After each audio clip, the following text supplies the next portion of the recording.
We're going to stop in a minute. We're just having a little technical difficulty here. Once we get that cleared, we'll get going.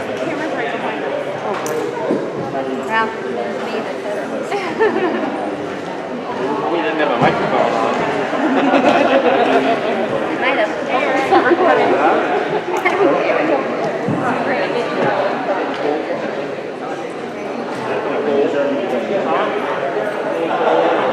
Try it.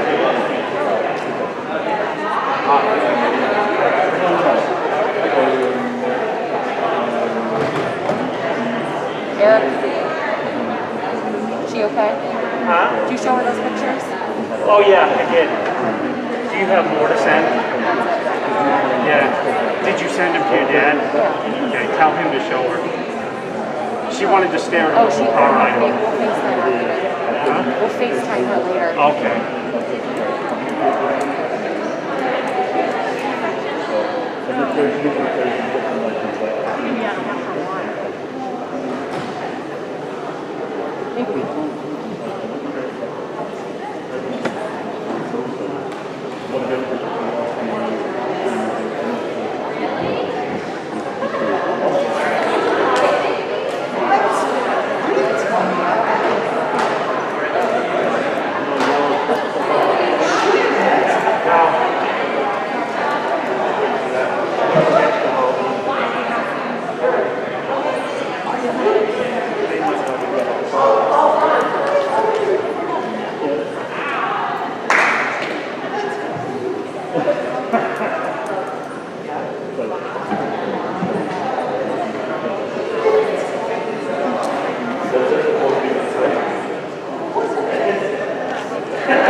She looking for a house?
Yeah, it just says when I tried to link up into myself, it said user uploaded or something like that.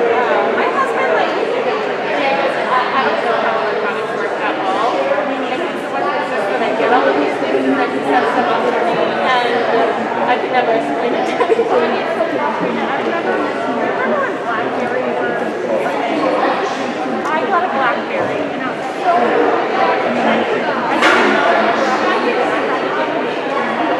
And I'm like, I feel so cool with my black.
I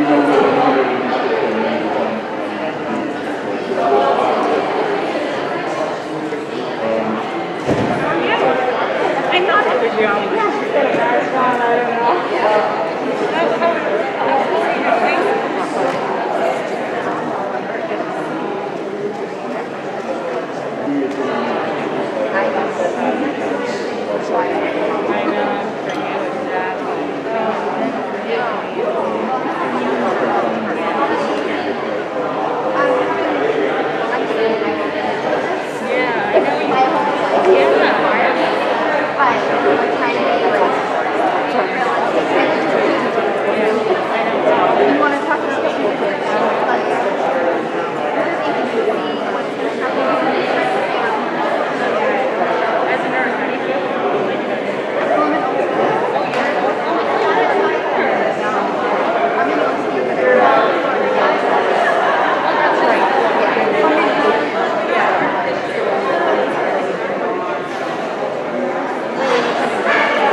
I don't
Okay, ladies and gentlemen, thank you, Mr. Russo, for helping get this going. The Bonner boys, thank you so much for working on this. We thought you had it set. Big thank you, John. Okay, before we start the meeting, could everybody please stand for pledge of allegiance? Flag is in the back there. Okay, on America, I pledge allegiance to the flag of the United States of America, and to the republic for which it stands, one nation, under God, indivisible, with liberty and justice for all. Thank you. So we're going to call the board meeting of July 29th, special meeting to order at this time.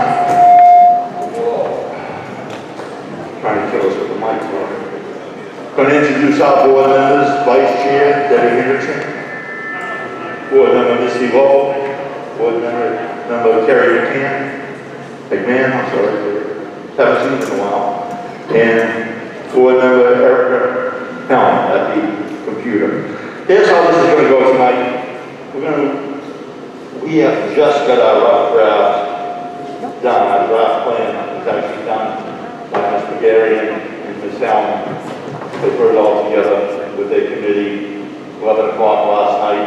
We got all the information that we've been working on for the last couple of months, all in one document. They're going to present the document. They're going to go through everything in the document.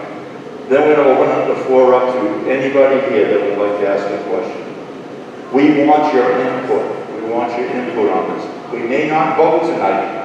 However, we want your input so that we can give the best to the community and what you people want. The other ones are the kids. The other ones are the people. Well, but my kids are all grown up and moved on. But you're on with the children in the building. We want a plan that works for everybody. It won't work for everybody, but there will be some people not happy. We're going to try to get the plan for the majority of the people. Okay? So at this time, however, we have a little revelation that's going to be coming up from our superintendent, Mr. Rooney.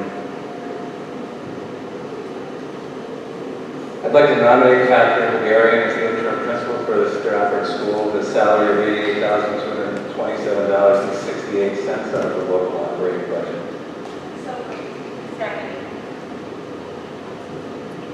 So what that means is Dr. Young. Dr. Young has taken another position like that we really know about. We are moving on with the school, and we're accommodating Mr. Gary as an interim principal for this year to get us through. He's the best one that we can have for this school. We need her in a leadership position, and we nominate her. So, board members.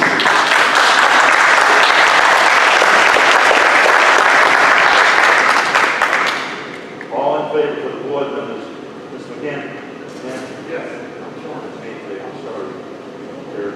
Ms. Debbie? Yes. Erica? Yes. And myself, yes. Congratulations. All right, so, our new interim principal. And board member Erica, now I'll tell you, all right, if you're 6 feet away from someone, Debbie's kind of a close talk. What's that? I can't really understand you. Did you pull your mask down when you're talking or sorry? I have my hearing aid in and I can't hear you. Thank you. Okay. Okay, they're playing with the sound a little bit right now. I think that's what happened. They turned the sound down a little bit.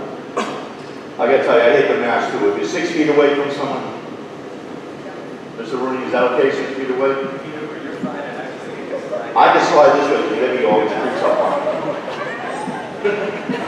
As everybody's talking to her, she's a close talker, she likes to get franked in when she's talking. So. Anyway, I'm turning it over to Mr. Garion and Ms. Helm right now to go over the plan. And like I said, after that, we'll take public comments. Public comments will be limited to one question per person. We get started.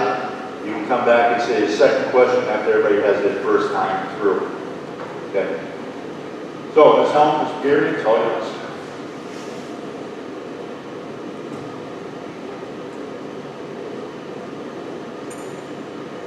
Sorry.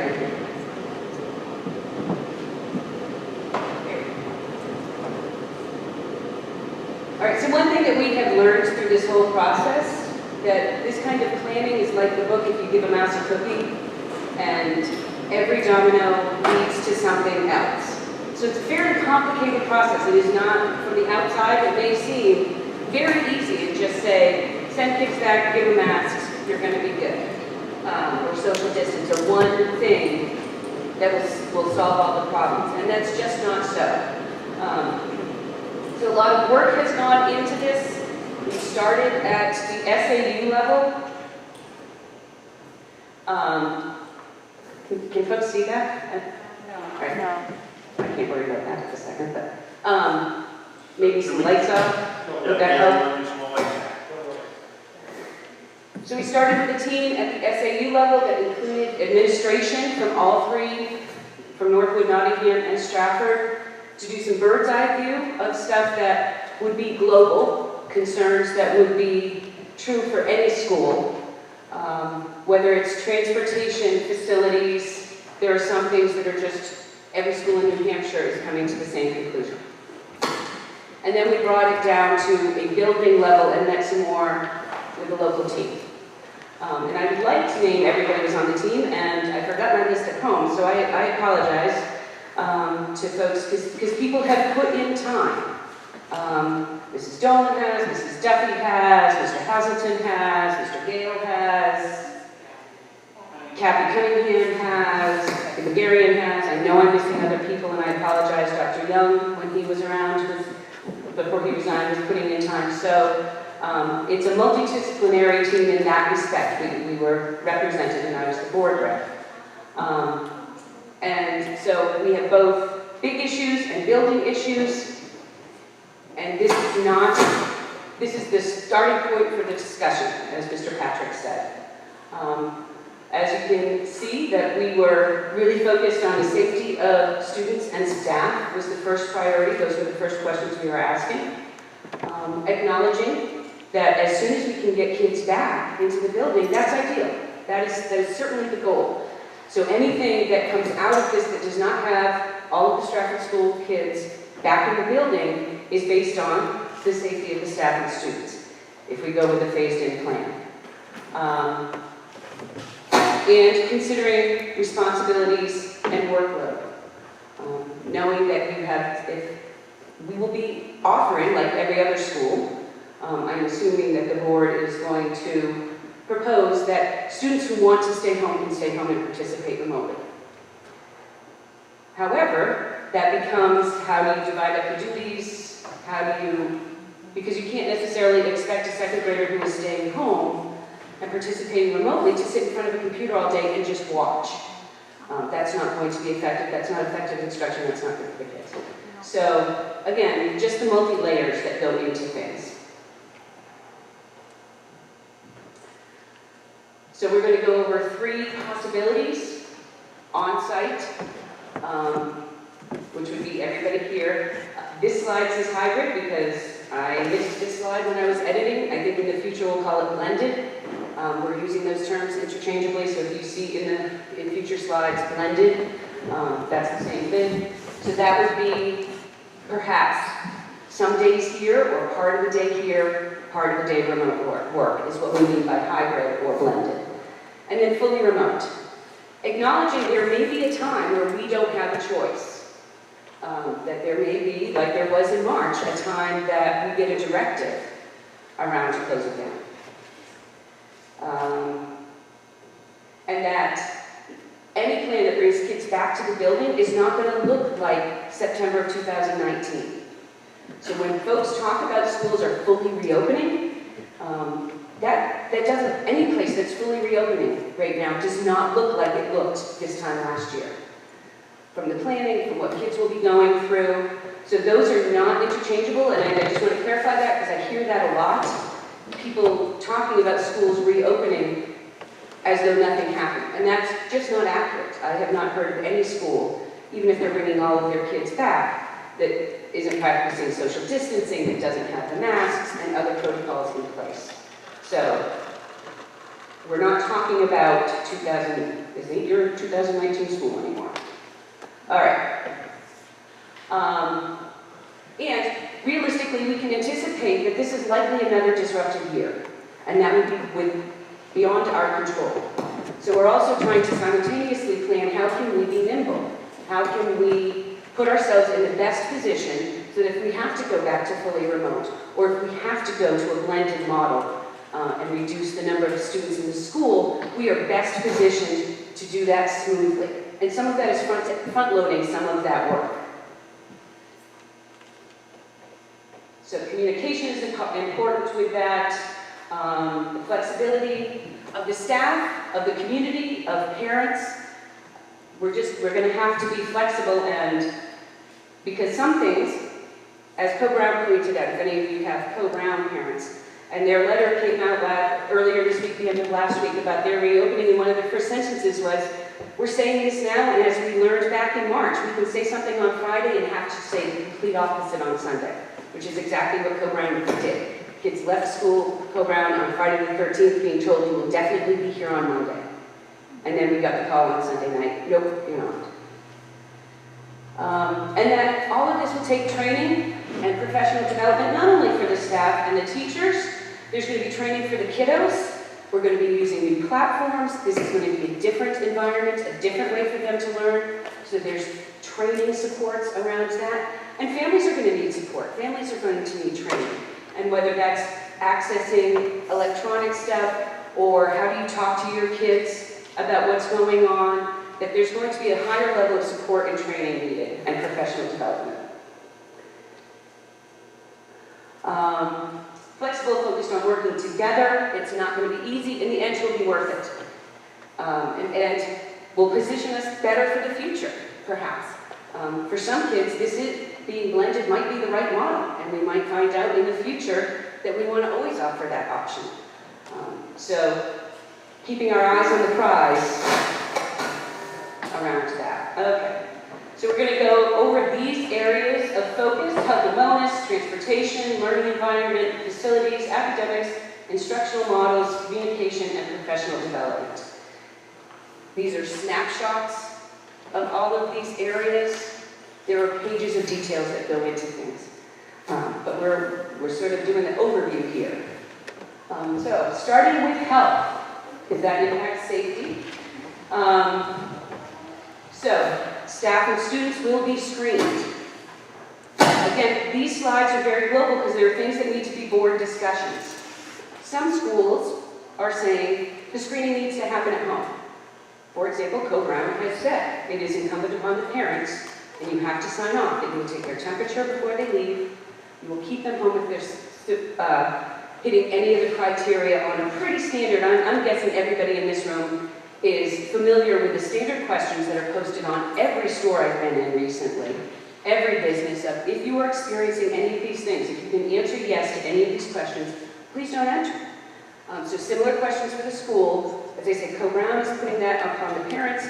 Some schools are doing it themselves. That's a board discussion. So, but people will be screened. We'll have protocols and policies for limiting people who are symptomatic or have risk factors.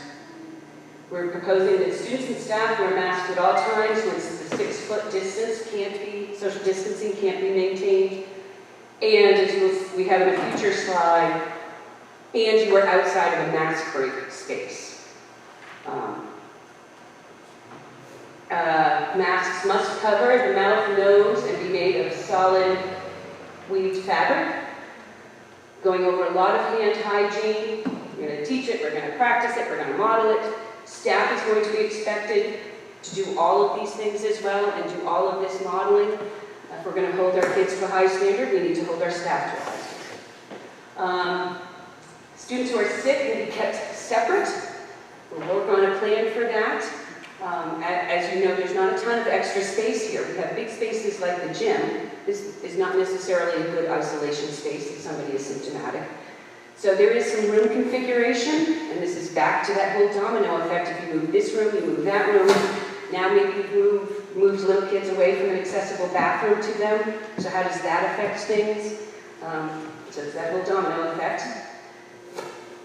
There will be an expectation that if your student, even if they aren't symptomatic for COVID, but they need to go home because they're starting to have a really bad headache or something, there's going to be an expectation that families have a plan so somebody can come get their kid as quickly as possible. Co-Brown has put out that their expectation is within 30 minutes. I am not saying that that's necessarily realistic for everybody, and I'm not saying that's what we will propose. I'm letting you know that as a parent is what I had to sign and agree to for my Co-Brown kids, that we would pick them up within 30 minutes. So, we are also mindful as we developed this that the start of school is not necessarily, the world is not necessarily going to look like it's going to look 5 weeks into school. So a lot of our stuff is predicated on what do we need to start the school year, knowing that we can be flexible in the future. Either way, we can open things up more, we can close them down more. But at least initially, limiting the building to essential vendors, non-school personnel. Really tightly limiting that. People not coming in and out. They will have to fill out the questionnaire on site. They would have their temperature taken by somebody in the school, and masks will be required. Again, this is pretty standard practice everywhere. I'm hoping it's not a surprise. Looking at the wellness, providing families with a lot of support, a lot of resources, and that might look like lists of websites that could be helpful. That might look like referrals to outside agencies. That might look like social stories to work with your kids if they're younger about getting over some of these humps. Again, emphasizing safety, community, and connectedness. We're cognizant that that's going to be a hard task with everybody in masks and everybody distanced. It's harder to build community that way, for sure, but it can be done. And we're mindful of that. Tiering supports that are available to students who need them. Some kids, there are going to be things that are good for the whole school, that the whole school can access. There are going to be some things that pods or groups of kids need for support. And then there are going to be some specialized supports that are needed for just one-on-one support for specific families or specific kids. Guidance is working pretty hard on having those things in place and ready to go, so their families need that support. They will put that out there. We're going to continue to ongoing coordination with local agencies, so that's within the town. The fire department, police department, our emergency response team, within the SAU. So we have one more year as part of 44. And so the there are some resources. It could be that Northwood has some great ideas that they will share with us, or some resources. We can do those sorts of things. Or the community mental health agencies, those sorts of community resources. And wellness screenings offered for everybody, staff, families, and students. In terms of transportation, it's going to be easiest, if I could use that word, for families to transport if they're able. That reduces the load on the bus and potentially keeps us to not have to add runs. We understand that's not going to be possible for every family because of work schedules, because of a lot of different things. But if families can transport, that would be great. We're going to have to explore the possibility of shifting the opening time and closing time of schools, of our school, because we use the same bus, some of our same buses for the Co-Brown run. Right now, it looks as though the run is timed out perfectly, that they could do Co-Brown and disinfect the bus and get here in time. But if we have the kind of Strafford traffic jam of turkey blocks and loose sheep, or a kiddo running down the driveway, wait for me, it takes 2 of those to throw the bus schedule off by 5 minutes or 10 minutes. So to get ahead of that and not have a bus schedule that is literally planned down to the minute, when I went over it with the bus company, we might consider shifting the beginning of school by 10 minutes, the end of school by 10 minutes, to take some of that pressure off. We are suggesting 26 students per bus to be able to maintain distancing. We are considering things like family grouping could be together, so there might be some runs that could be a little bit bigger. If it's a run that has a lot of family groupings that could sit together, that would increase the number of riders on the bus. But right now, we're waiting around 26 kids per bus. And it looks on the surface right now, without firm commitments, and we did not ask for firm commitments when we sent out the surveys, we were getting ballpark figures. It looks as though we can do this with the runs we have. Again, moving target, depending on where those land. An expectation of masks on the bus. That's not only our expectation as a school, that's the transportation company's expectation. Kids are going to get thrown off the bus if they take their mask off, but we will continue to work with them around increasing that tolerance. We don't want mask wearing to become a discipline issue. That's not the direction to go. That's not how to handle it. At the same time, we're hoping to build tolerance. This is obviously can be done. It's hard for kids, but there are plenty of areas in the world where they wear masks all the time, even third graders. So there is a way to get kids used to it. It takes time to build up that tolerance. It should not be a discipline issue unless it becomes a discipline issue because it is clearly a disrespect. And then you're addressing the disrespect, you're not addressing the mask wearing. That makes sense. And the expectation is that families will be responsible for hand sanitizing before the kiddos get on the bus. The school will have hand sanitizing stations for when they get off the bus. Come on. Is soap and water going to be available as opposed to hand sanitizer? I had no interest in my kid putting on a chocolate on my hand. I hear you. I think, and we can address that. We haven't necessarily gotten down to all of the nitty-gritties. I can say that the bus company will not hand sanitize because that much alcohol makes the bus flammable. So, how do I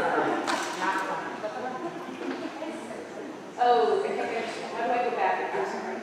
I don't know who to look to, but how do I go back?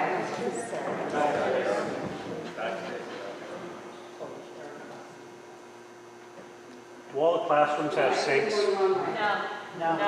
they do not. Okay. So these are learning environments. Co-boarding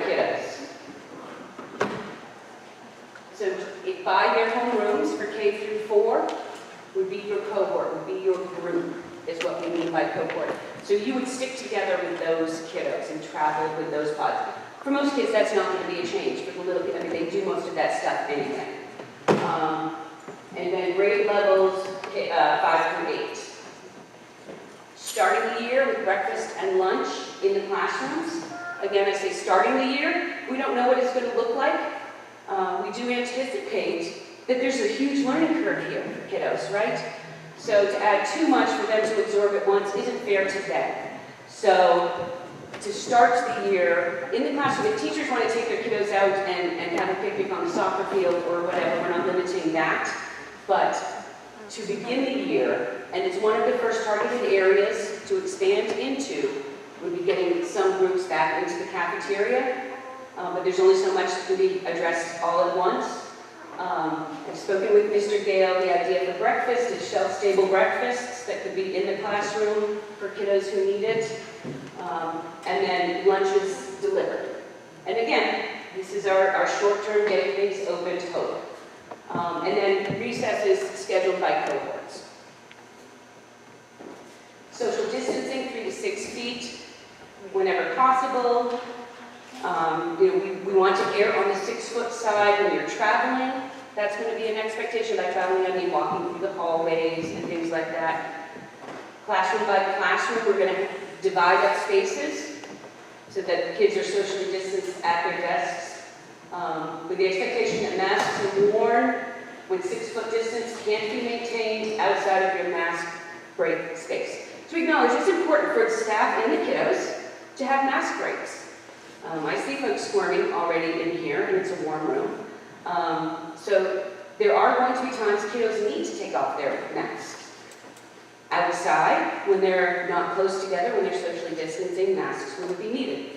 Within the classroom, when they're in their mask break space, or whatever the teacher is going to call it, they wouldn't need to wear their mask during that time. But if they're going to be in common areas, where they're passing other people, where they're mingling with people outside of their cohort. Another way to think of the cohort is your family.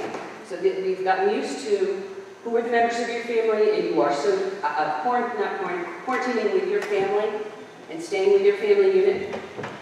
Cohorts are essentially the same sort of way. These are the people that you are regularly exposed to, and we have limited contact outside. You can do the contact tracing and things like that. So when you're outside of your cohort, when you're traveling in the hallways, when you're going to the bathroom, wearing a mask. But when you're in your classroom, in your mask break bubble, or whatever they call it, maybe no mask. And I apologize, you had a question.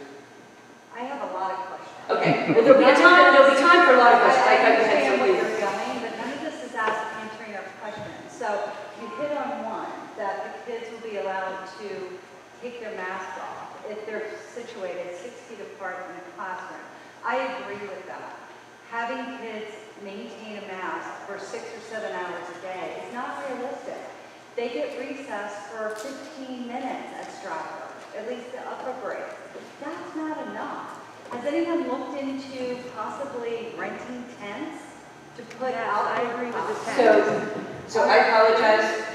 I'm I just didn't saying, think it was going to be that detailed a question. I thought I was being unclear in what I was saying a second ago, so if we can get through that and look at the time for public comment. It's important, I hear what you're saying. But I think we'll get really bogged down if this turns into a dialogue. At this point, I mean, there'll be time. So, okay. So hallways and other select areas, we're going to mark them so kids have the visuals. It's going to be a lot for the kids to, and we appreciate that. So marking the directions, marking like you see in the market, places to stand, meals in the classroom to start the year, turning off the water bubblers for the fountain part, but keeping them open for the bottle refill parts, and increasing cleaning. So, and that goes for everything. I'm not going to keep necessarily talking about the cleaning, because I'm hoping that's a foregone conclusion for folks that we are doubling down on the cleaning. And we will provide the cleaning supplies. In terms of bathrooms, limiting and monitoring the number of students in a bathroom at a time. It could be things like assigning bathrooms to classrooms. Again, we need to be able to contact trace. That is one of the expectations. If you have a positive case, that you can go through the contact tracing. And so if we have limited where kids are going and who they're interacting with, that becomes a lot easier for our reporting requirements. So it could be that all the third graders use this bathroom, or these two classrooms use this bathroom. We will have to look at the physical plant and where things land. Again, this goes back to, you know, if you have a bigger class and move their classrooms so that you can get more kids in, that might put them into a different bathroom. So I understand that some of this is vague and some of it is because it's a board decision, we haven't discussed it, and some of it is there's some logistics that we just can't work out until we have tighter numbers. There will be sinks and/or hand washing stations. To the best of my knowledge, there's only one room, but there may be more. One room pre-K through 2 that doesn't have a sink in it, and that room will get a portable hand washing station. But there may be more than one. I'm just saying. So that any room pre-K through 2 that does not have a sink in it will get a portable hand washing station. And limiting the use of the inside of the school building for non-school use, which is a bittersweet pill. I get it. You know, we have been trying for years to make this more the hub of the community and more activities. But again, it comes back to, if we're trying to limit things, if we're trying to be able to contact trace, if we're trying to be able to not have 5 full-time janitors here overnight cleaning, we need to make some limitations. So this is one of those flexible pieces. And not permanent.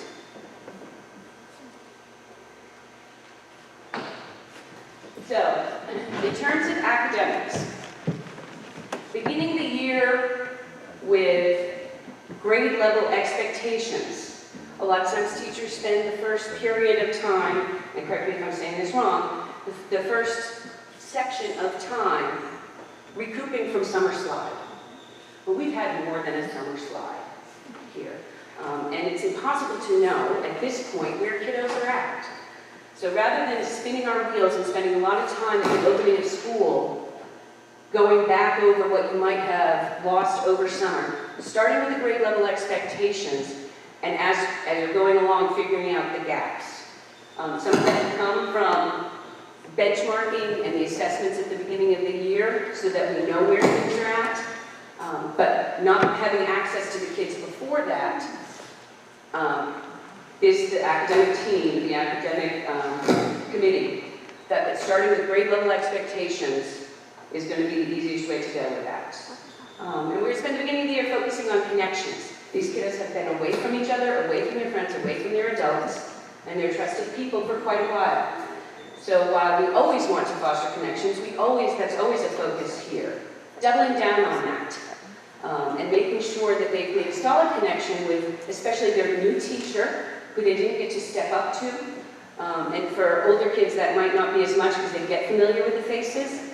I'm guessing most of the kindergartners couldn't really tell you necessarily who the first grade teachers are. That would have been stuff that got worked on in June.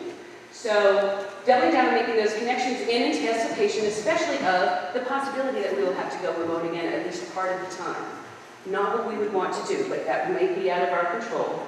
So setting that up ahead of time, front-loading those pieces.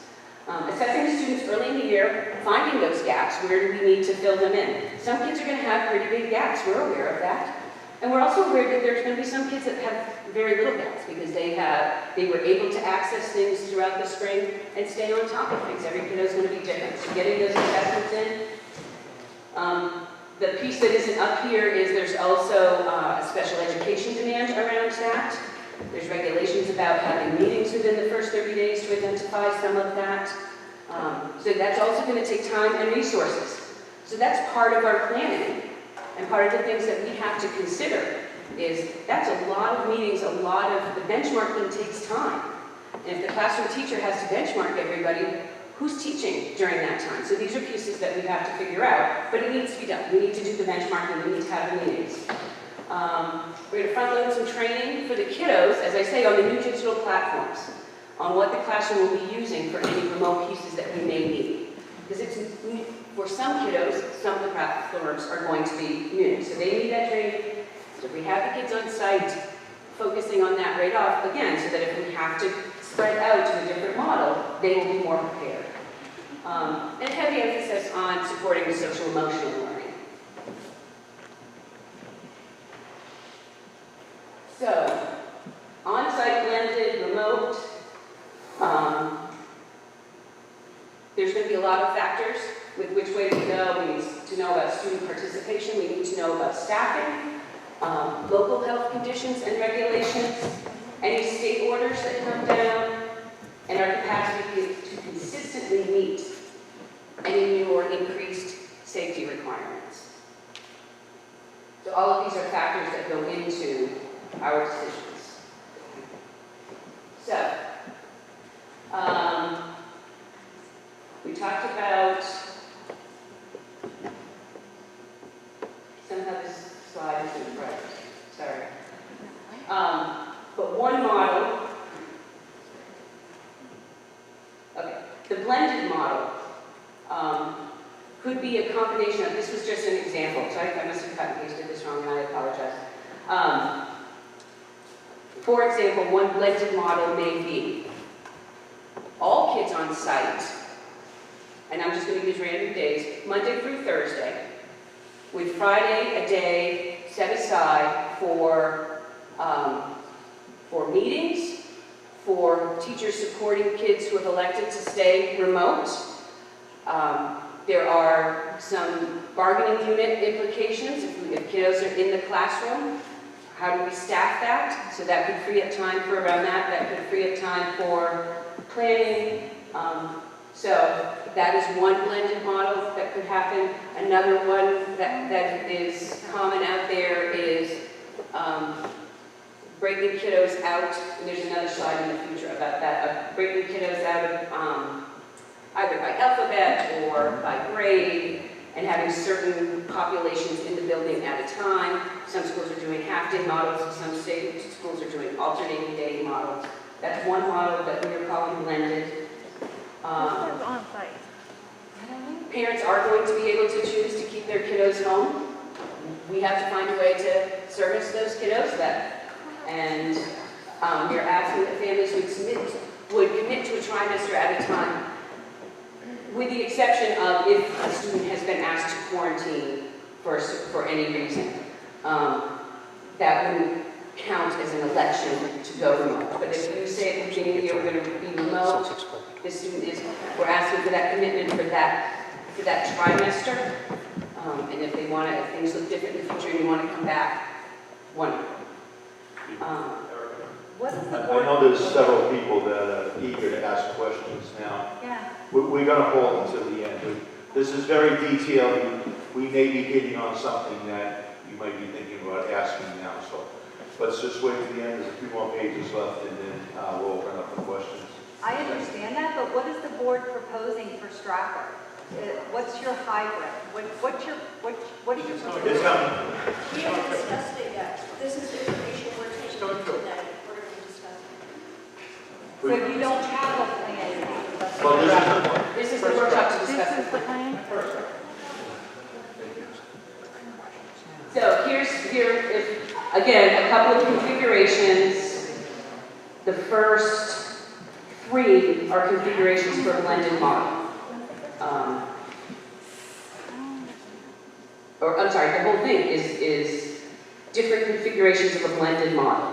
So again, maybe we go over the AM, PM, or by alphabet. Those alphabets are just examples. Don't hang your hat on A through H. It would depend on who's coming, where that break would be. Or K through 4 fully here, 5 through 8 remote.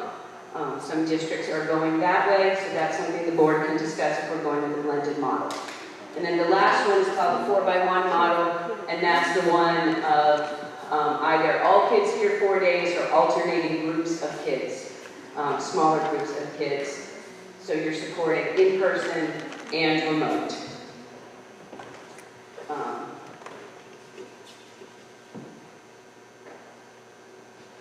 So if there's a blended model, remote days, students work at home on projects, on assignments, some students we've said, and So if we went with a blended model and in anticipation for perhaps having to go fully remote at some point, asking the board to consider should there be a remote learning coordinator assigned to smooth out a point person to talk to about technology or about accessing things. So an all-remote model would have parts that are asynchronous and synchronous. So what that means is synchronous is you're doing it all at the same time. And for some things that works really well. Generally does not work really well for an all-day model, even for older kids. I will say that Co-Brown has put out there already that if they go fully remote, the expectation is that your student will be visible on the screen through the entire class period. So they are going with a fully synchronous model for what they have put out so far. That is not what I'm hearing from other districts, especially for younger kids. If we had to go remote, some parts would be synchronous, and it might be everybody in my classroom, please log on at 11 o'clock for story time. And asynchronous, which is more what we experienced in the spring. And I want to make a big distinction here.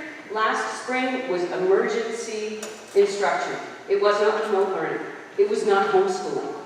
To be really clear, homeschooling is a very specialized skill set, and certainly not anything that happened in my house, and I know very few houses where it happened. So, in all fairness to people who homeschool and do it well, we were not homeschooling last spring. And it wasn't remote learning the way that other places do it. Some places have remote learning down pat because it's what they do. VLAC, for example, Virtual Learning Academy. That's what they do. And some school systems across the country already had that in place, already had some models to support that in place because of their populations, because of whatever.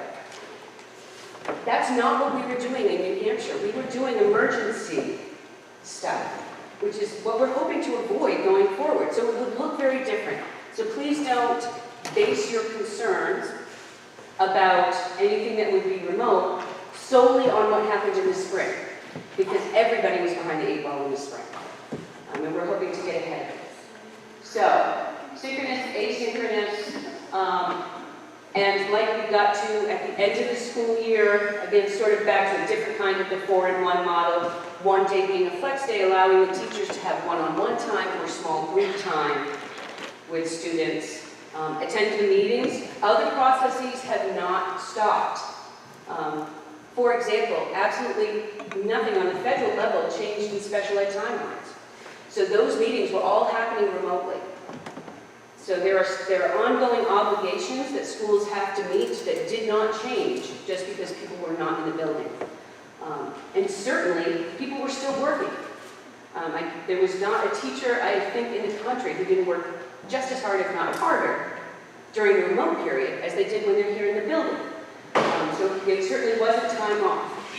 But the 4-in-1 lessons 4 days a week, and then a day for the individualized differentiated instruction and meetings, etc.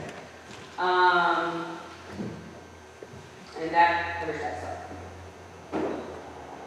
So communication is going to be a big piece. We're going to coordinate that with the FAU, make sure it's going out to the stakeholders, making sure it is clear, and that everybody has access to the information. It'll be incumbent upon the administration to share the information as that changes. We can't just assume that people are getting accurate information. There's an awful lot of inaccurate information out there. So clear expectations of what is going to happen in policy changes. There's potential here that we will have to have some temporary policy changes to some of the school board policies and procedures that we follow, no matter which model we choose. We're going to need to beef up our training and professional development needs. There's a lot around health and safety, teaching the teachers about blended learning, getting them up to speed, how you manage materials, how you support social emotional learning with masks, with social distancing, with remote components, in a world that is unsettled and scary. So the social emotional needs are high up there for us to address. Instructional strategies, again, shift. It shifts when not everybody is in your classroom, because some kids might be participating remotely. It shifts because people have masks on. It shifts because you don't always know when you leave on Friday if you'll be back on Monday, as we learned last spring. Classroom management. Kids have been out of the swing for a long time. There's kids with anxiety issues. There's kids, so we are anticipating that there is going to be a different level of behavioral support need and emotional support need when we get back. And again, every school in the country should be anticipating that need. Community building within your classroom, within the building. Again, a carry, so that we can carry that over. If we're not going to be in the building again, it's important while we're here, for sure. But making those connections early, so that if we're not physically together, the connections are already there. Training in trauma-informed, remote assessment practices. It's not as easy as, you do the STAR test and you just send the link to the parents and they can do it. That's not how it works on a couple of different levels. So getting this staff trained in how do you administer remote assessments, finding remote assessments that are valid for a non-educator to administer. That's a struggle as well. Training around suicide prevention and identification. Some of this is required training anyway. There is required training in the state of New Hampshire around bullying, sexual harassment, mandated reporting, suicide prevention. There's, 15, 20 hours of mandatory trainings that teachers have to do every year. And some of those go well beyond teachers. Suicide prevention, anybody has to do that. The custodians have to do a part of that, bus drivers, everybody, cafeteria workers. Coming up with a plan how to support all of that.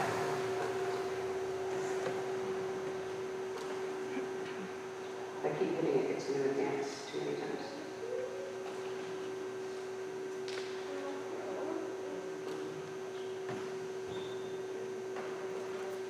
That's the last one. Is it? I don't think so. I thought we had a final slide.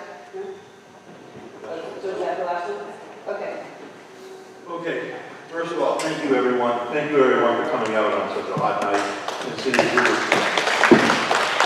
Very detailed document that everybody's working on. Thank you to Erica and Kathy's team, the one that she mentioned, for putting it together. And I know that, like I said at the beginning, not everybody's going to agree with this. There's going to be people that this does not fit their need. I also want to thank Mr. Heselton for putting together the gym tonight, the chairs, and keeping the building going during the time. And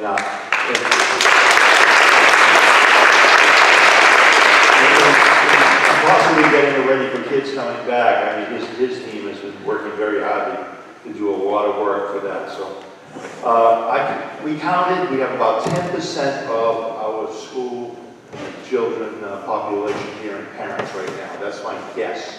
So you're representing 10% of everyone, and that's not a bad model to have. After we go through a couple of questions, I'm going to ask for a straw vote on which plans this group of people is interested in having. Like I said at the beginning, you are the people with the kids. We want your input. We're also going to ask you the other question: how many people are going to let their kid take a bus or drive them to school? That's another question. I know it was on a survey, but sometimes things change as you hear things. One other thing, if I don't get a chance to say it later, Mr. Rooney, this will be his last school board meeting here in Strafford. He is also moving on. He's going to Elliott. Is that what he's going? Elliott, Southborough, closer to his home, and staying as a maniac in your own state at that point. All right, so let's start with the questions.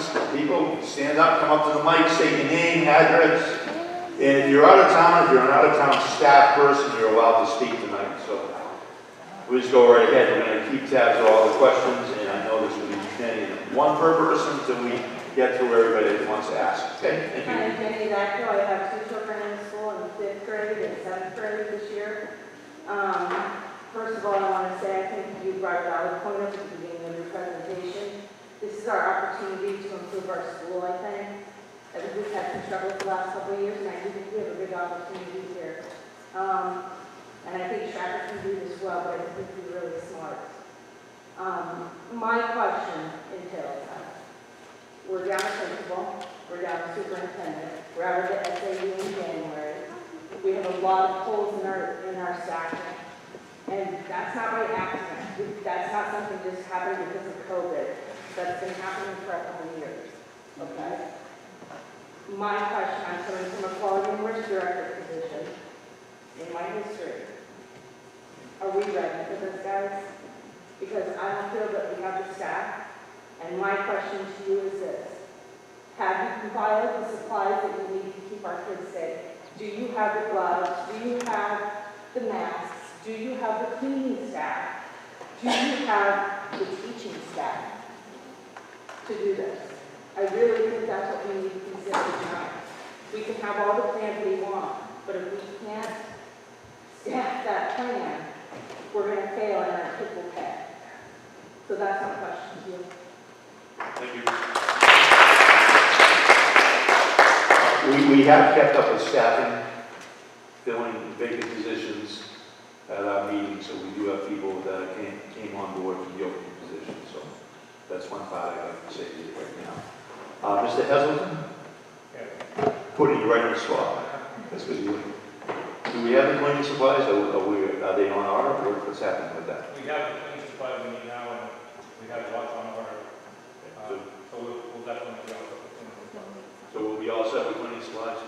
Yes. And I know there's also a question among us whether we're going to hire another custodian to be with Mr. Heselton during the day so that there'll be 2 people rotating, cleaning, and doing as much as they possibly can during the school day.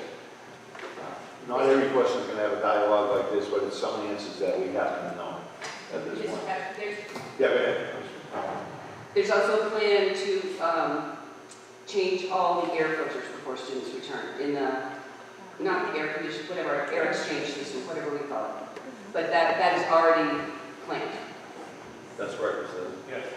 And I heard that even if they were changed the day before school, you still change them, right? I mean, just before the kids get here. They will be fresh and ready to go. Yeah. Fresh and ready to go. Thank you. Who's next? Sarah Kennard, I live at 111 Water Street. I think that the plan that was put together is full of really great ideas. I think it would have been great if we started looking at this in office. This is a lot of brilliant ideas, but they're all over the chart. And to expect us to sit here, give it to us like this, and do a straw vote, and I know that's not complete, isn't fair. You need to be able to read through it, post it, have people digest it, and then come to you. You're asking parents to send their kids into a school that with less than a month, you're coming up with a plan, and that's not fair. So, for instance, one of my questions, one of my questions is you say you have all the cleaning supplies, right? You have all the cleaning supplies? That's what we've been told, yes. What are the cleaning supplies? How often are they being used? What are the toxins in them? You just said that the bus can't be wiped down with alcohol in them because it's going to be flammable. That every student getting on can't use hand sanitizer. They are disinfecting between runs. Now, every student that's getting in a classroom is using hand sanitizer. In a all much of different these space. things. In a different space, but yet, has anyone looked at that? As far as what toxins are going into a classroom? As far as what they're being exposed to? You can hose down kids as they walk in the door. I'm not going to have my kid walk through some sort of chemical hose down. So it is disappointing with a month left to plan that this is what we're coming to. So my question is with the cleaning supplies. What's the research that's been done on that? Where are the numbers? Where are they from? How effective is it? What are side effects? All of those things. Okay, thank you. We're not unique in this district putting a plan together now. Most schools in New Hampshire do not even have a plan yet. Okay, there are other schools. Last week. Co-Brown. Nottingham was done Yep. last week. Oh, you look at the SAU, we're the last one in our SAU to have a plan. And we just left it. Nottingham did theirs this week. Yeah. It's well, we're the last one because of the day of the week that we have our board meetings on. Okay? It's not, but not, it's not like we just said, let's do it on the 29th. Our meetings are on Wednesday. Okay? Last Thursday was Nottingham. I'm sorry, Norwood. And Nottingham was yesterday. So we're right there. I mean, I know you're not happy about this, but But they have a plan. They submitted a plan to the town. You're not submitting a plan. You're submitting a bunch of ideas that you need to discuss, correct? okay. Yes. Okay. Next. That's all. Thank you. Good evening. Crystal Mike, Strafford, New Hampshire, and I have an 8th grade soon-to-be Alex. And I want to say, Superintendent Rainey, good luck to you in your new endeavors. We will miss you, especially me. Anyway, you know, we were sailing uncharted waters. There's no plan. There's no guideline. There's nothing to really look back on and say, what can we pull from and make this easier for us? We're all scrambling. Everyone around the country is scrambling, okay? My feeling with remote learning, and I'm a para in Nottingham, 5th grade science, the kids struggled remote learning. I will say that we had the opportunity to be with the children before we were pushed into remote learning. Number one, to identify those kids that needed extra help, to identify those kids that were strong and needed the extra push, to identify those kids that we needed to beat on every day. How are you doing? Where are you? Communicate with me. It was very hard remote learning. I put in more hours than I did when I worked just in the school, and I think any teacher will applaud me on that. You guys agree. It was hard. We were sent into uncharted waters without a map. We did it. We learned baptism by fire. What I will say is, am I ready to go back into the classroom? Absolutely. Our kids need it. Okay, regardless, they need to be back in the classroom with their peers. Are we going to have every safety precaution? Hell no. Not even when you go into a hospital for major surgery are you guaranteed that you're going to come out without an infection. Okay? The one thing that I can say with remote learning that I was disappointed in with Alex was teacher communication. I think that there should be screen time set aside every day. If we have to go back to that model, that is mandatory. Because I found that there were some kids that we didn't have communication with at all. And there were some teachers that did not offer Zoom calls, that did not, in my opinion, adequately involve the kids with lessons. So that's something to learn on and enhance. But, you know, what you propose, I mean, as long as the kids, as long as they're spaced out, and they can have, it's up to the teacher's discretion, that they can have breaks with their math. If they can have outdoor classes, if you can set up tents for, until, I mean, our weather is good until mid-October. So we could have outdoor classes and spread out. We could use this gym and set up classes to spread out the kids so they don't have to wear a mask all day. Because to me, I want to go back to so bad. I mean, that's going to really see. It is. I don't like wearing a mask, but that's me.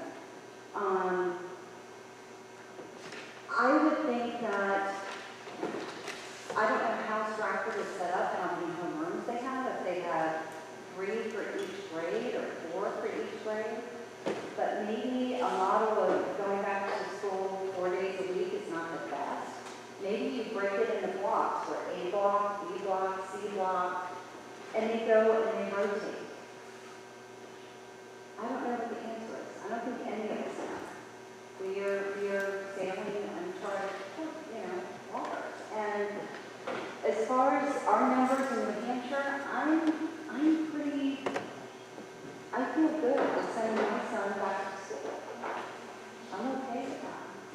So, and I know you guys have had a hard job, and I appreciate what you guys have had to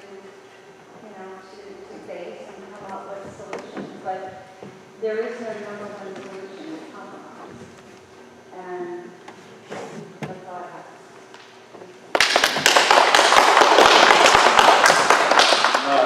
Devin's going to answer the number of rooms. He has a map and a count. Right.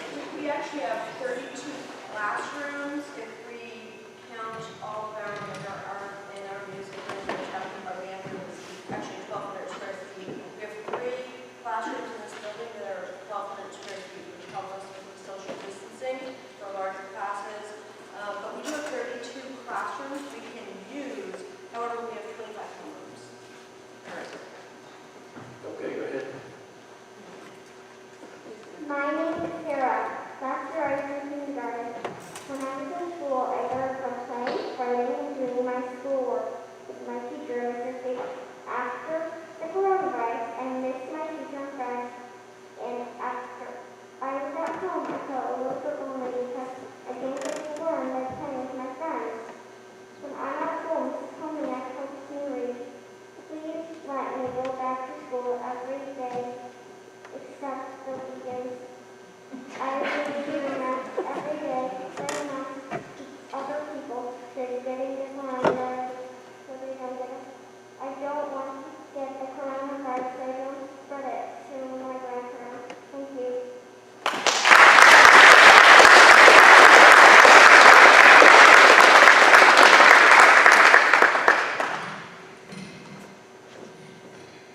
Thank you all. My name is Michelle Longren. I am on First Crown Point Road, and hear my daughter's perspective, which she wrote completely independently, and very much is her perspective on things. We are a family that cares deeply about safety. We are a family that cares deeply about keeping other people safe and ensuring that we practice good social distancing, hand washing, mask wearing, and that has been instilled in our child, and that is the perspective that we're coming from.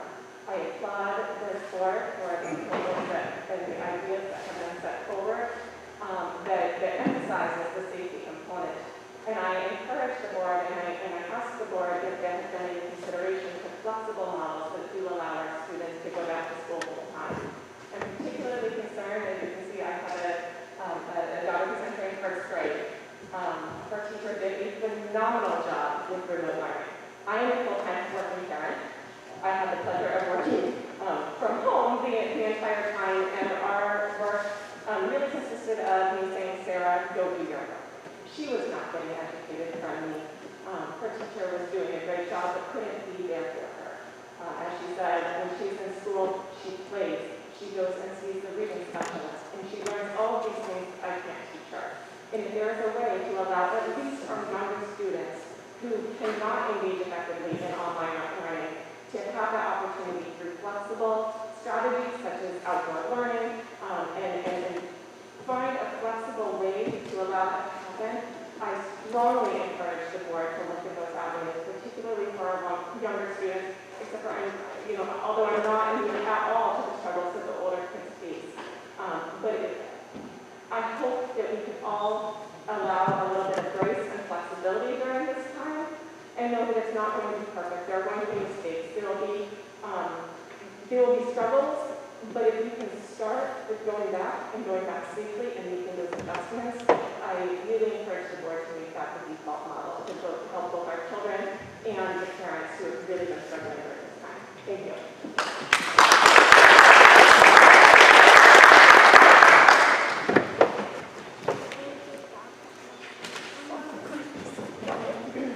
My name is Nicole Wall.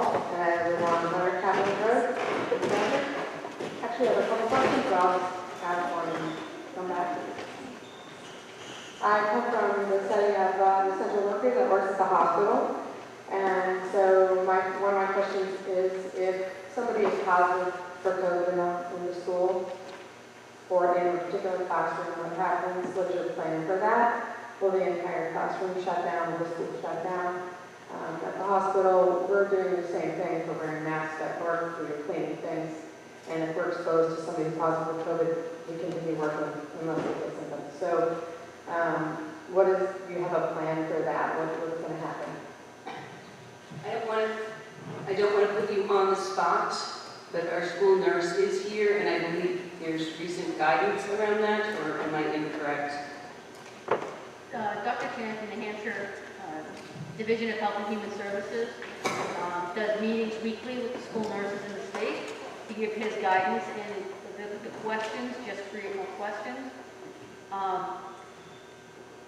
At this time, Dr. Chan is stating that we should be doing a 10-in-1 rule, whereas if somebody was to be testing, anybody who comes to school with any kind of a symptom, this is his recommendation, it is no longer acceptable to send your children to school with, sad to say, a sniffle, because the regular little illnesses and so forth all mimic if you see the list of signs and symptoms. It's impossible, and everybody expects nurses to diagnose that, but it takes testing to diagnose, and I don't have that capability.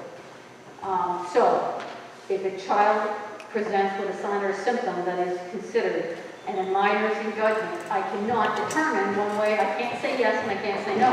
They're going home. That's it. They have to be tested in order to be returned. That is the state of New Hampshire, Dr. Chan's rule at the New Hampshire Health and Human Services.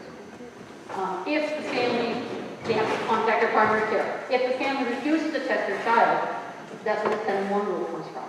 Then you are quarantined from school for 10 days, or 24 hours fever-free with no medication. Then you may return. If you test and you're negative, you can return right away. That's the guidance. I don't have those capabilities. I'll be honest, I don't even have PPE here. Because in March, when all the hospitals were crashing, they were screaming for the equipment. And I donated it. Now I don't have it. Now they're not giving it back, and the state of New Hampshire is not funding it anymore. And everything's backward. So I'm not sure how I'm going to function, to be honest. We're working that out. The whole idea is to keep, it's not, honestly, my opinion, it's not if, it's when. Yeah, absolutely. It's what it is. It's going to happen. I'm trying my best to limit it. I don't want to shut the whole school down. That's where the whole cohort things come from, and assigned bathrooms, and I can contact trace faster, work with the state, anchor things down, and if I have to send a classroom home in the younger grades because they mingle so much, then it's a classroom, not the whole school. And the older grades, they get it a little bit better. They don't share toys and things. It might be limited to children in the immediate vicinity. Okay, this is changing literally everything. And I could go on and on and on about this, to be honest with you. But we're working on it and trying to stay abreast of the best. We're short-staffed. Let's be honest. Who's making these plans from? The administration left. So, that's where I'm at. I spent over 80 hours of my own time all summer donating my time to try to help create, and I haven't even touched the surface. So, it's huge. And I've got 3 kids of my own. I get it, trust me. I don't have substitutes. If the nurse goes down, everybody goes down. That's just what's going to happen, So, I don't know, put me on the spot. That's what you get. So a class. I can go.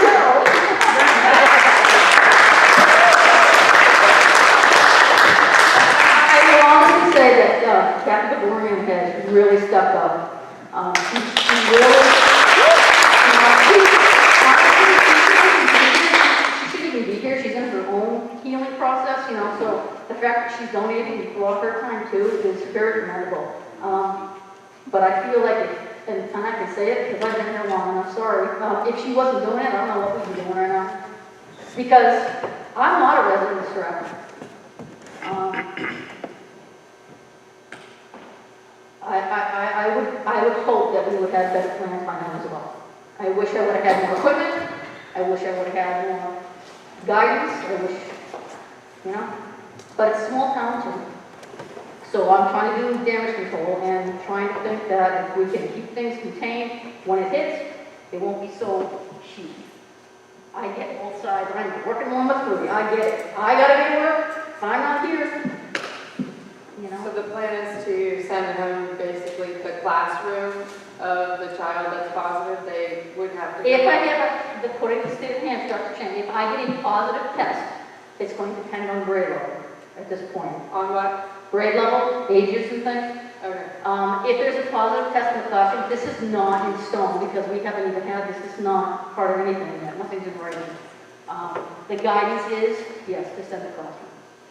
In a younger grade, if they're as long as they're coherent. Older grades, within 4. 16. So that just leads me to this other question. That's right. I want to know the answer to that. So our kids are going to miss a lot of school this year. Here, if they do go back to school, I have children that have allergies. They're going to be, every time they get a sniffle, they're going to be at home. Their school day is going to be very disrupted if they are going back and forth from school to remote learning back and forth. It sounds like a terrible idea. Really, I know there's no easy solution, but these kids are going to be going back and forth and back and forth. It's going to be very disruptive to their learning. And I personally would like to see more concentration on English and math, because those are the 2 things that they need essentially to get through this life. If they don't go to college, they still need to know how to read and do math. And I feel like things like social and emotional learning, which I've never heard one positive thing about from any child that's been through it in the school, they kind of think it's a joke and they hate going. And so that, although I can understand the point, I don't think that that's as important as learning English and math. And I think we should put more emphasis on English and math. And I mean really put a lot of emphasis on it. Our kids are going to suffer this whole next year. My 2 kids that were here last year, now this coming year I have 1. I don't think they learned very much at all last year, and I know that it was, he was thrown into an emergency learning plan, but I can't say they learned very much. And I can't say that they're going to learn a whole lot when they're going back and forth. I have one child that just kind of needs a plan. They need to plan and go back and forth. It's going to be very hard for them. So that's just my, I just like to see more emphasis on a real core subject. Less emphasis on social emotional learning or art or whatever. Just I would really just would like to see an improvement on the core subjects. Strafford School has kind of taken a nosedive in the scale of the regional class of schools, and I think that's part of it. So that's just my opinion. I have more questions, but I'll wait and see if there's anything.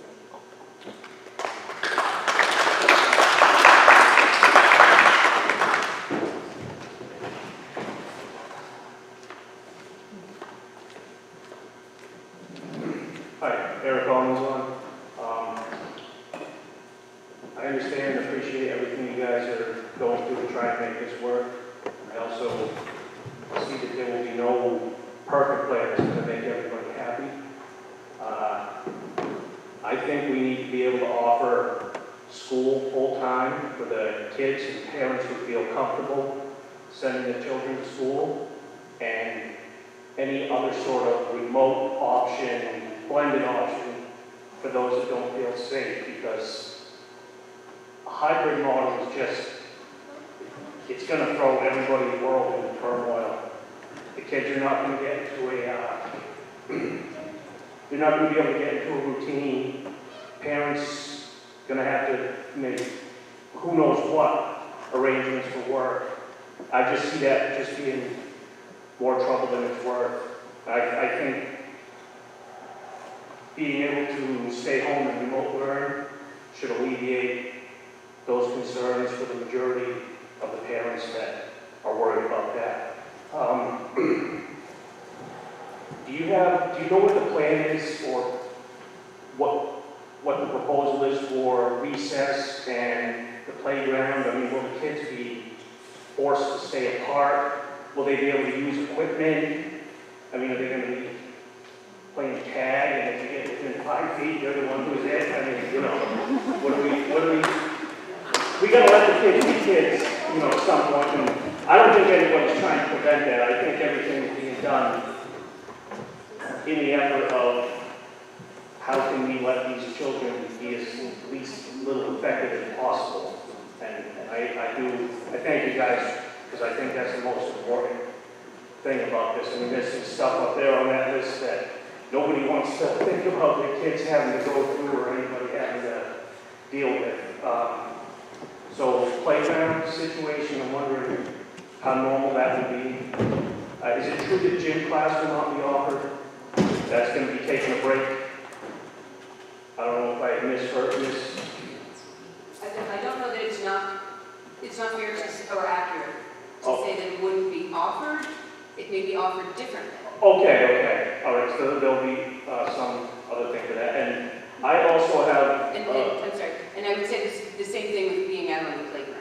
Yeah. It's not that we're going to say you can't go out for recess, but it will look different. Yeah. You know, for example, it could be cohorts, it could be smaller groups out there.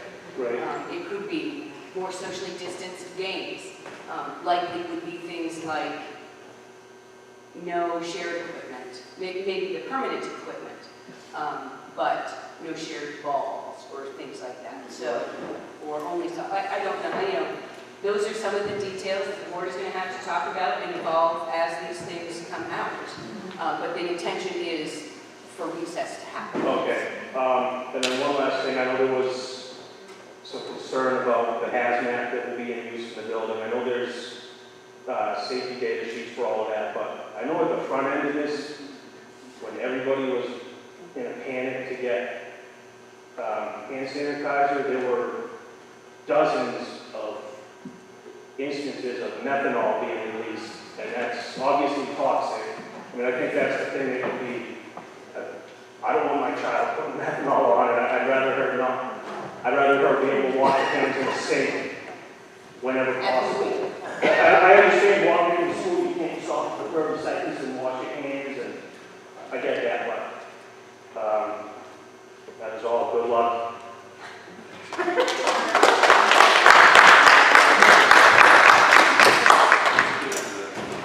Folks, if I could just address real quick, I want to jump in and alleviate some concern. I want to address a couple things, and it's not to start an argument or to do a challenging situation. But the cleaning supplies at the school, I'm sorry, you can stand there, it's fine.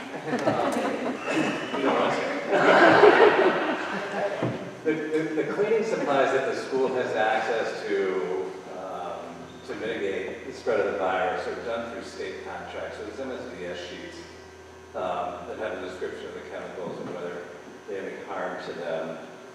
Those will be accessible in the fall for anybody to look at. I do understand the issue with hand sanitizer because, you know, we've been living this since March, so I understand what dry, cracked hands with hand sanitizer.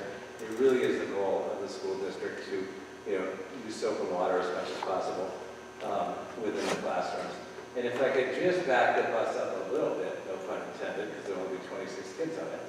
And on fire. Right. Only if there's an excessive, yeah. But if I could just back up a little bit and talk about the overall sort of pivot.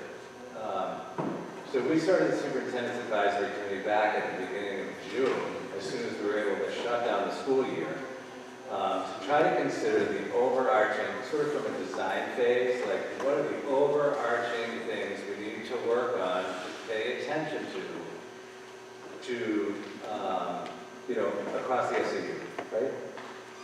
And then from there, those overarching recommendations went to the design team, for lack of a better word, within the building, because they had the context of the operation of the building. And there was some very hard work done by some people in this room. At the same time that happened, the state guidance came out.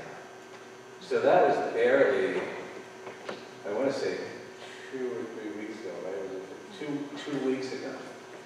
So while I understand the frustration from some people about not having a codified plan in front of you tonight, I also want people to understand that it was boots on the ground as soon as we got the state guidance. It took the superintendent's advisory committee recommendations, matched those with the state guidance. In addition, Kathy's correct. There's ever-changing guidance. What was test-based is now symptom-based. That was a change this week.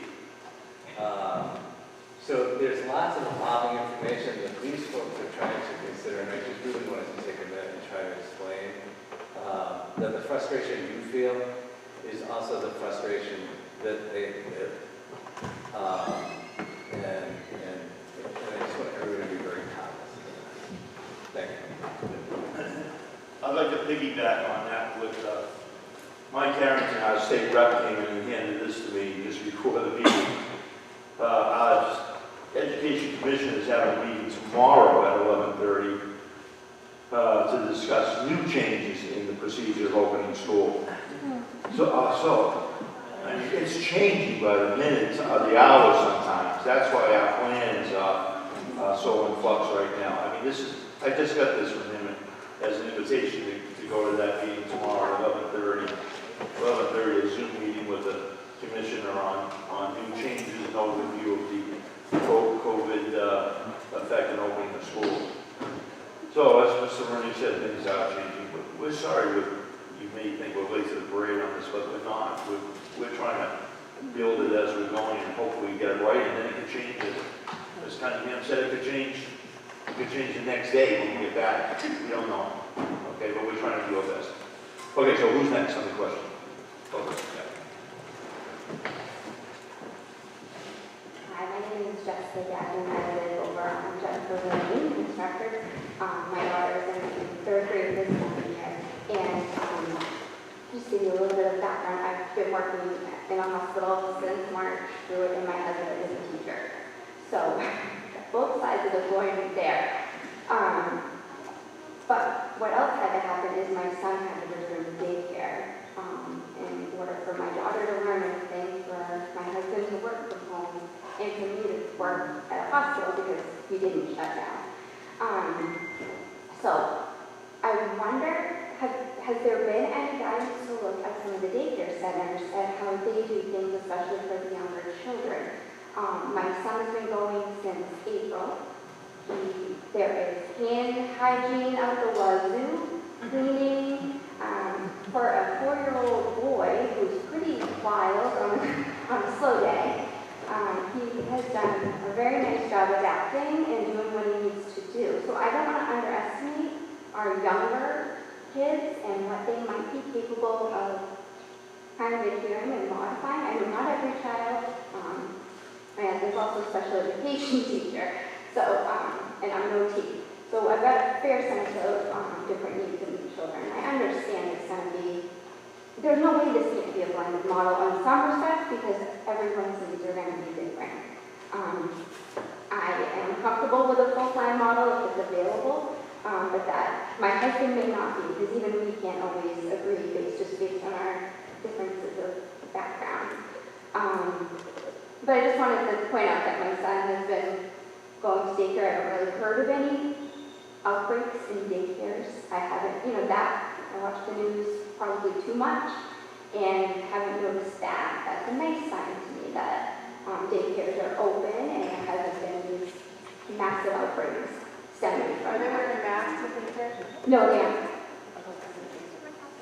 No masks.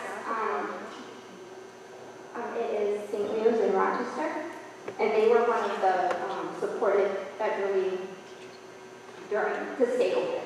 So they were one of the ones that stayed open the entire time.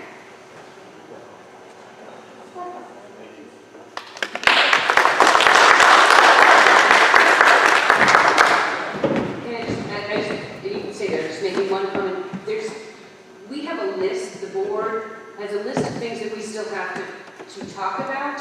So please bring your comments up. But just because I didn't say it before, doesn't mean the board isn't thinking about some things that are on our list to discuss. So I just wanted to put that out there. Jim Russo, Wakefield, Strafford, New Hampshire. I'm of the dissenting opinion. Very much so, because I go through, and as this board absolutely knows, and I must say first and foremost, and so I ran against you guys in the last school board meeting, and I got our last school board election, and have no time have I been more happier to lose than now. I absolutely understand. Jim, I wish you'd meet me again. At this time. I would not want the pressure. I get it. I understand, especially having to deal with me up here behind this microphone right now. Because right now I go through and I look at the state and I look at the national numbers. I have done my own research. I have people who are friends in the medical and in the mental health industries that I go through and I speak with on a regular basis. And everything, parents included who have come up here this evening, it's all been about going through and protecting the least infectious group of people around, our children. And all the statistics, everything that we look at, the kids are not the ones at risk. They are not the ones going through and statistically shown to go through and spread. Now the data is changing, and it's always changing because this is new and it is evolving. But if it were something that was a pandemic within the society of children, it would have already been found and already been documented and already been measured. But it hasn't. We are in a rural environment. There are 8 cases recorded over this entire pandemic since March in the town of Strafford. We are currently at a 0.012% infection rate in the state of New Hampshire as compared to the overall population. Can't even say 0.5%. In fact, if I were to use math properly, I would say 0% because I know how to round up and round down.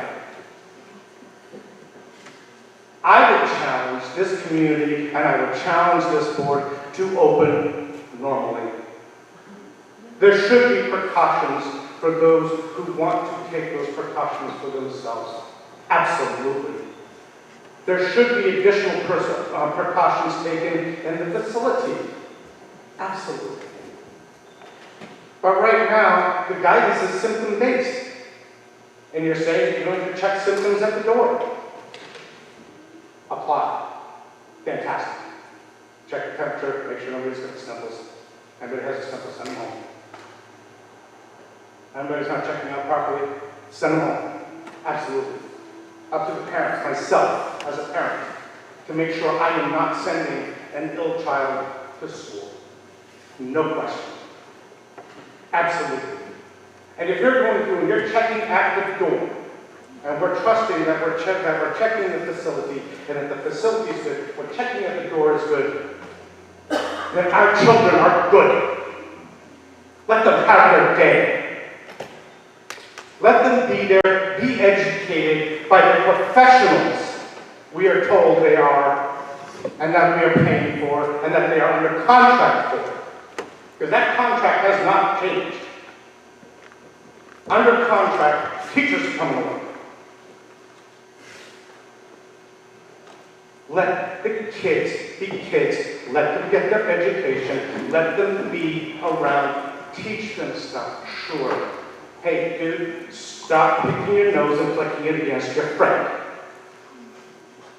That's not good. I get it. If you're going to go through and put masks on these children, you're going to be teaching compliance, not education. So I implore you, please, look at the data differently. Not with fear, with understanding. Look at it for what it is. We are in a rural community where 4,000 people here. We are not in a mass transit area, such as a resort or a metropolitan. We don't have public transportation. How half the kids are driven to school anyway?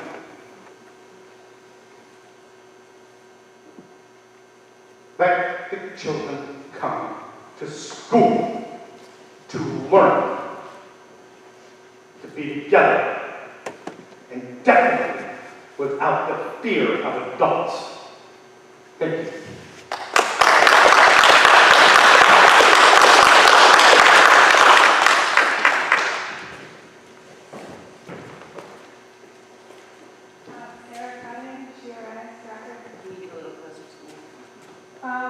I had brought up a couple times the outdoor education aspect of things. I didn't see anything in regard to that in the plan. I'm just wondering, I know at the last meeting you guys talked about purchasing tents. I would like a little bit more discussion about that and hearing, because I think that's important for if we're not going to let our kids play on the playground or pick a ball together, we have to have some kind of options outside the classroom. I have a kindergartner and a third grader starting. My third grader will not sit in a classroom for 6 hours with a mask, and he's not a social kid. He's not a kid who's like craving social stuff. He's still gonna be suffering from not having that. This summer, I have tried to create as normal of an environment as I can for my children, doing a ton of outdoor stuff, as much as I can with cohorts. I have a few groups of families that we associate with. I know where they've been. I know that we've all been safe and are taking precautions.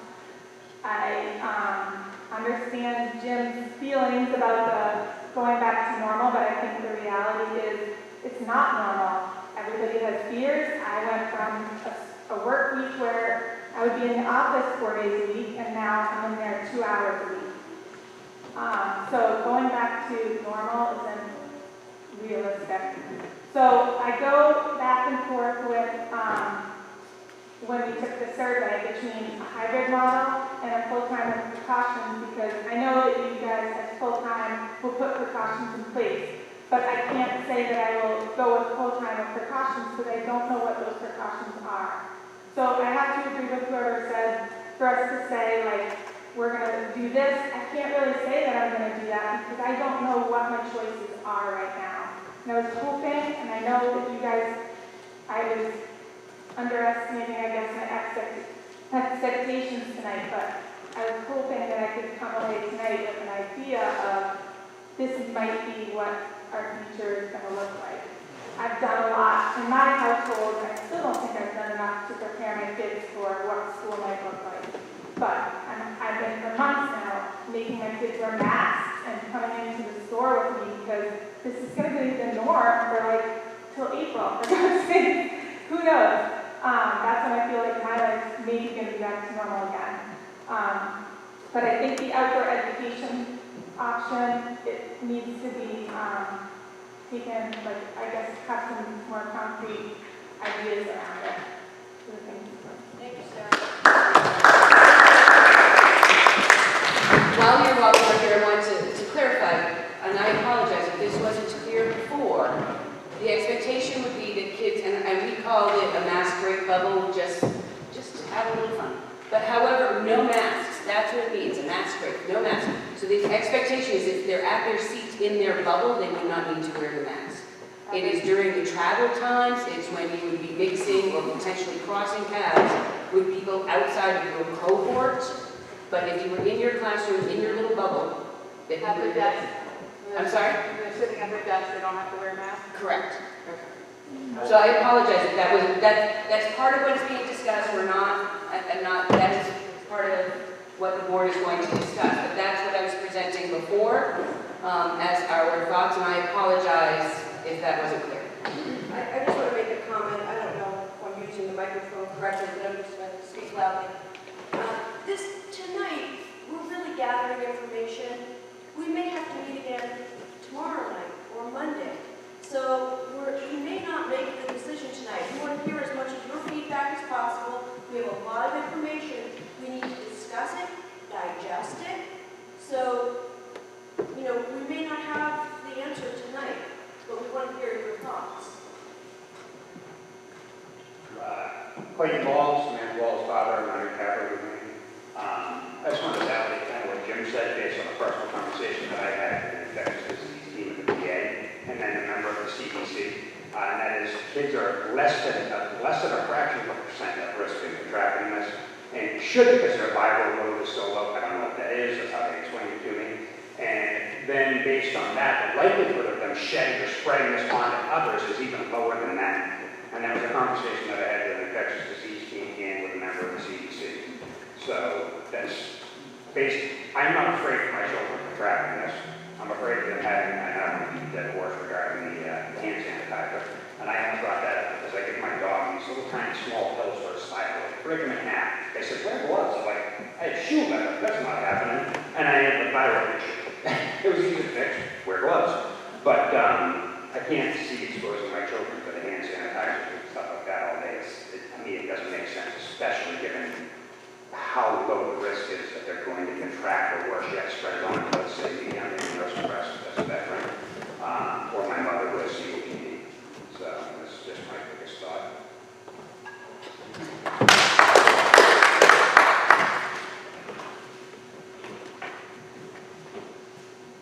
Hello, Ryan Jackson, Wakefield in Strafford, New Hampshire. First of all, I'd like to thank the nurse and everybody that worked on this. It's never easy in operating a business. We're an essential business. We're in the HVAC industry, and we have run our business, and then the state decided that they wanted to give us guidelines. So I know how it goes. One thing I did hear earlier that the janitor had said is the air filters will be replaced in the systems in the building. Do we know what MERV air filters we're installing? Do we have any other types of ionization, air quality control, humidification control, anything else in this building? It's a proven fact. At 50% humidity, the virus doesn't spread. The virus doesn't live. If you can control the humidity levels in your building and bring in fresh air and get rid of stale air, it's a proven fact. That's what they do in the hospital. That's why when you went to these hospitals, you saw these units with tubes sticking into the hospital rooms to create a negative effect. It's a proven fact. If there's one thing in the building that I can tell you to look at, it's the HVAC systems. That's all I have. That's a good point. We do have an ERV system in our building, and it's basically a dehumidification system. So it's not actually air conditioning, but it's dehumidification. But no humidification. Gary? We do have a dehumidification, but no humidification. Right, so you're controlling it one way. I don't know what you're using for air filters. Are they pleated filters? Are they just the blue? No, the MERV. 16s? 13. 13, okay. Not too bad. But it's not the best, but it's not too bad. All I wanted to say was if we can look at one thing in the building, it's the HVAC systems, because they will link all of our children together. We talked with the state when this first started because we were concerned about long-term care facilities. Okay? What did the state come up with 2 nights ago? Oh, we're going to start looking at the HVAC systems in the long-term care facilities. Well, of course they are. That's how it's spreading in the long-term care facilities. You pull air from one room and you put it in another room, and you don't filter it correctly. You have no UV light, you have no humidification, no dehumidification. It will spread. Thank you.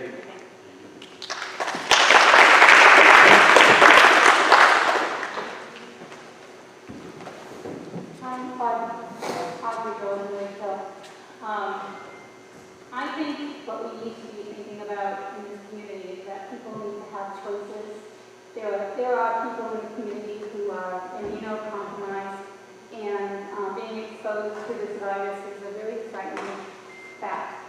So I also believe that children learn best with their teachers and with their peers, and that is how education is at its best. but we do have to respect people's choices. And everyone has their own reasons for wanting to perhaps stay in remote. So I am thinking the blended model, personally, because those people who feel very comfortable sending their children to school may. I've heard talk about tents. I'm a bit concerned about in New England, the weather changes every 15 minutes, so going outside to teach your lesson may not always be optimum, but definitely going out there and having your lunch with your cohort class under a tent is not, we took some trees down now, so there's not as much shade as there used to be out there, so those tents would certainly be helpful. Lunchtime, snack times, things like that. But here's the thing, if we give people a choice, there may be some children who are learning at home, but seeing what's happening in that classroom, I need technology to teach this way. I'm fine with having students be in front of me and doing things, but I also want those students at home to see it live, to hear me live, to see my lessons live. I can't do that in a tent. So I think we have to give people that choice. We have to respect that choice. I think we can have it both ways. They can learn from home, but still sort of virtually be in the classroom. Yes, it's going to take some coordinating so that I can get some one-on-one time with those remote students, but they would at least see the lesson. And we'd all be talking the same language. And so I think it's doable. I do think we have to follow what Mrs. Cunningham is advising, and we have to do a lot of hand washing. We have to be respectful of each other, and I'm breaking my own rules, sorry. But you can't hear me. Talk like that more than Imagine being in the classroom. I know. Step back, you want to face me all day. Put my mask on if I get close to you, but I think we can do it, I think. But we have to have, the technology has to be in place so that those students can learn from home, if that is what the family needs them to do, but still be present in the classroom virtually. Thank you.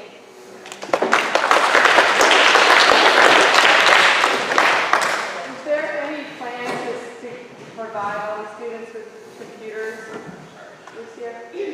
Working on it.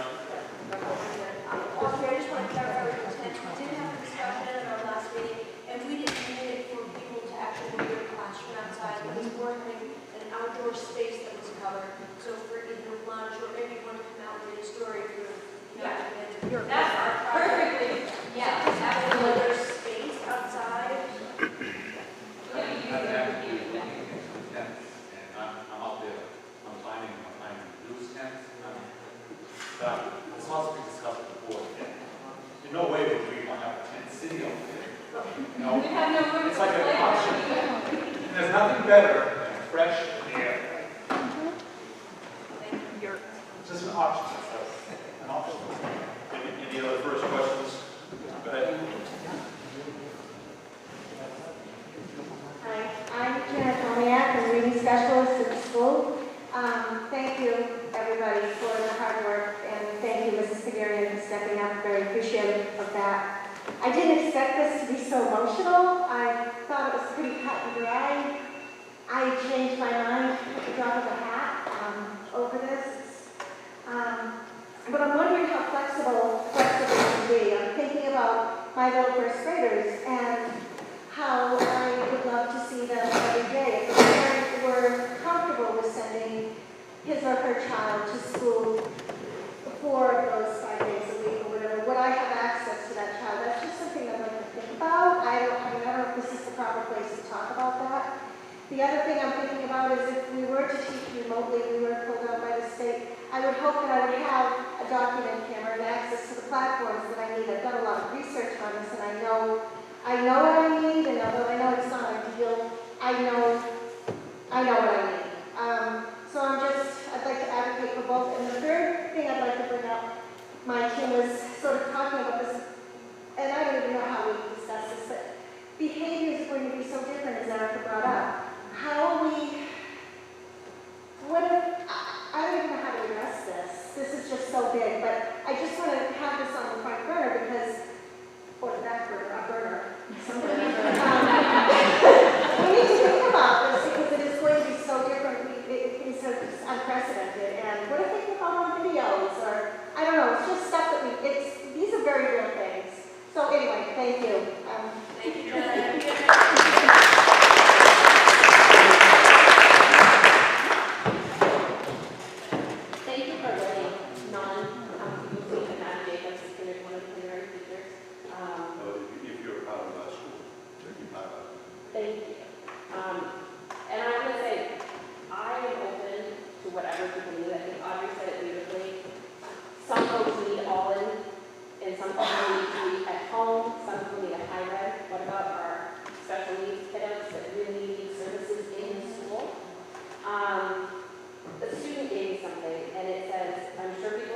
whatever. I just ask that if we are at home, we get the supplies that we need. I'm using my personal computer right now, because the computer I had from school, the microphone doesn't work. And my personal computer is about ready to go kaput. And if we're at school, I've seen some other opening plans, my husband's school, for instance, we're both educators, and our children's school plan. And I'm nervous about elementary schools being really sterile, because play-based kindergarten, you know, we can't, yes, we can wear masks. I'm totally fine with that. My 4-year-old wears his mask around the house, it's got dinosaurs on it, and thinks it's cool. We wash our hands, we sanitize instead of washing hands, but my fear is that I've seen plans where people are, nothing is allowed on the walls. Books are not allowed in the classroom. And that's frightening for an early elementary classroom, since the crux of what we do is teaching literacy, a love of literacy and learning. We can make it work if we have, you know, every kid has a certain book box, or we rotate books out. There's a plan that we can make work. I just ask that we don't just go willy-nilly if we are here and take everything out, because we have to play and touch things in Little Land, and we have to talk with our friends. We can do it safely, we can have dividers, we can have personal kits, but take my books. Okay, I'll take care of your others.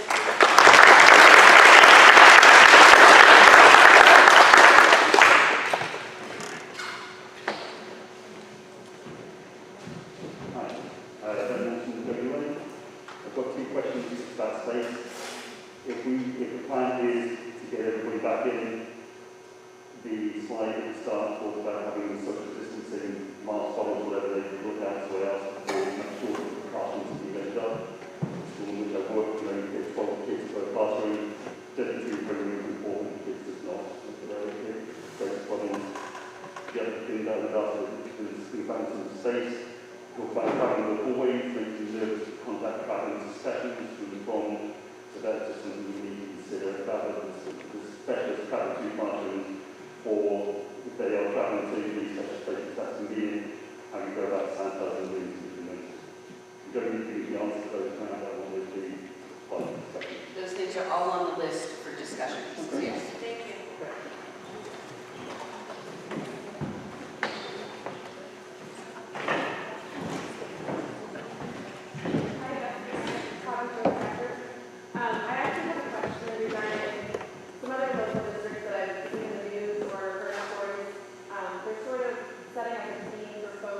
board members, the administration, to kind of go and run through the motions of what a typical day would look like. So I just wonder if anybody has done that. I think there might be certain nuances that we're not considering that when we go through the motions, we kind of realize that maybe we're not, you know, maybe the sinks don't have motion sensors on them. We can't wash our hands without touching things. So I just wonder if there's any consideration for kind of going through a daily routine with a bus, with a classroom, and see what that looks like if we do it.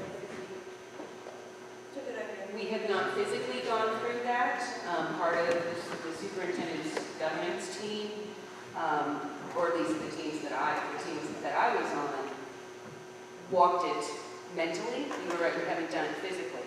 The other reality is there are some things that are cost prohibitive. People have mentioned taxes already and contracts already and stuff. The expense of putting in motion sensor hand soap dispensers is pretty high. So there are a lot of options that we could do and open things and get much closer to what everybody would like if we had an open checkbook.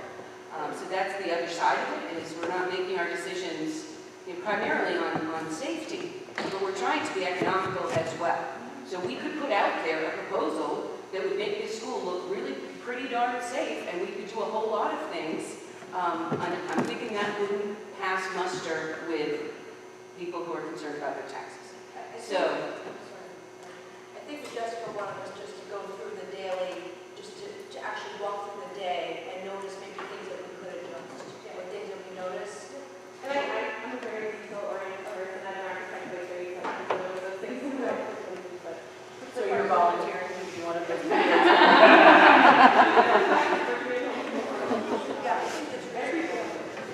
I can say from a facility standpoint, we did that verbally, but we did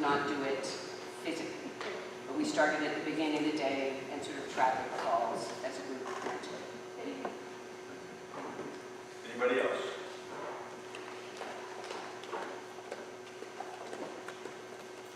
Hi, Kevin Murray from Harlem Road. I wanted to address the staffing issue again. Someone else had asked. I know last year, teacher left when I was in sixth grade, and one teacher teach two subjects, which was utterly ridiculous. I know the 7th and 8th and that teacher left, but the 2 others retired. Are we filling those positions in addition to hiring more for these teaching kids taking an hour, or the nurse said if she goes down, we need a nurse? I haven't heard any teachers have been hired or any staff. We have hired some new people for the people that left. Dr. Young, before he left, had a plan on changing some of the schedule for the older kids to make sure that everybody's covered with math and language arts. I'm going to ask Mr. Gary to take that over. I'm sorry, Kathy, I didn't write the spot yet. But you knew that plan better than we did, so. In terms of the scheduling? How many openings do we have still at this point? I think we filled most of the positions. I think there's one, but we have someone kind of slated for that. We do have some people that are shifting positions, so that means their position that they left open. And I think we're still working, and I'm going to look down Deb and Misty on the pre-K para positions. Yes. Pre-K teachers, the para, and we posted, and I thought we had someone interviewing, but that was Dr. Young, so I don't know what that's at. I currently have an applicant that I would contact. Okay. What about any extra personnel, so we can take sick or another nurse? We're going to discuss getting help for Ms. Cunningham from her office. That was one of the things we had talked about a little bit. We haven't put it in stone yet. Surprisingly. I'm a fan of that one. Has there been any thought into increasing finances to teachers and substitutes? Because it's staffing just alone. We already struggle getting substitutes. Certainly, I would imagine it will be way harder to get a substitute now. Not to mention for my position, increasing the stipend for it, actively seeking. We need to plan for absences. So if we want to stay smooth. Hi there, Christine Hardin Road. Lots of ideas, lots of options that you presented tonight. Could you walk us through your timeline for your decision making along with your communication strategy that you mapped out for families? We'll be meeting tonight, getting your questions. We've got our next meeting, whether it's this Monday coming up or sometime next week. We want to have a solid decision in place, let parents know what the plan is. So you have dates mapped out, stakes in the ground. We don't have the dates firm, but we do have, yes, we have what we have. I think that would probably set a lot of families at ease, knowing that you've got, knowing that you've got information coming in all different directions. That makes sense. That's the nature of the world we're in now.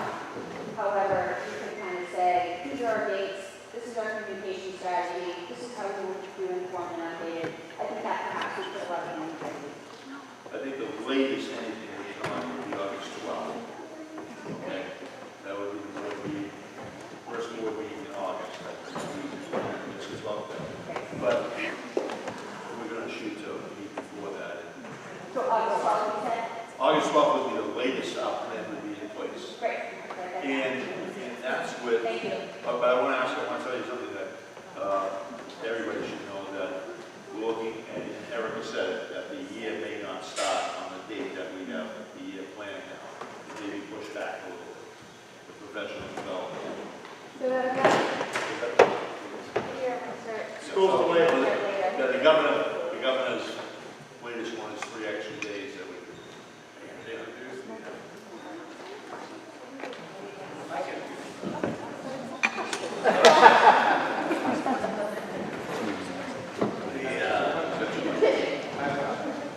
Our state government has reduced the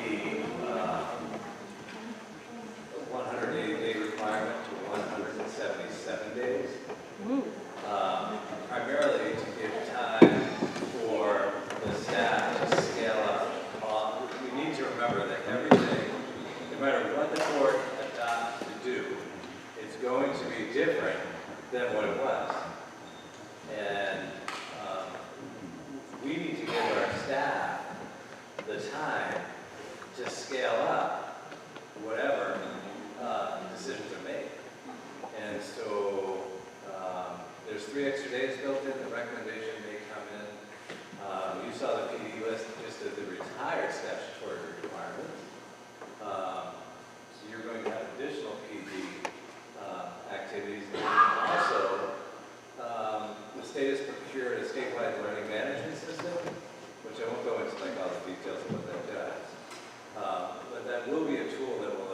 assist the school in shifting from live to hybrid to remote, depending on what conditions are dictated.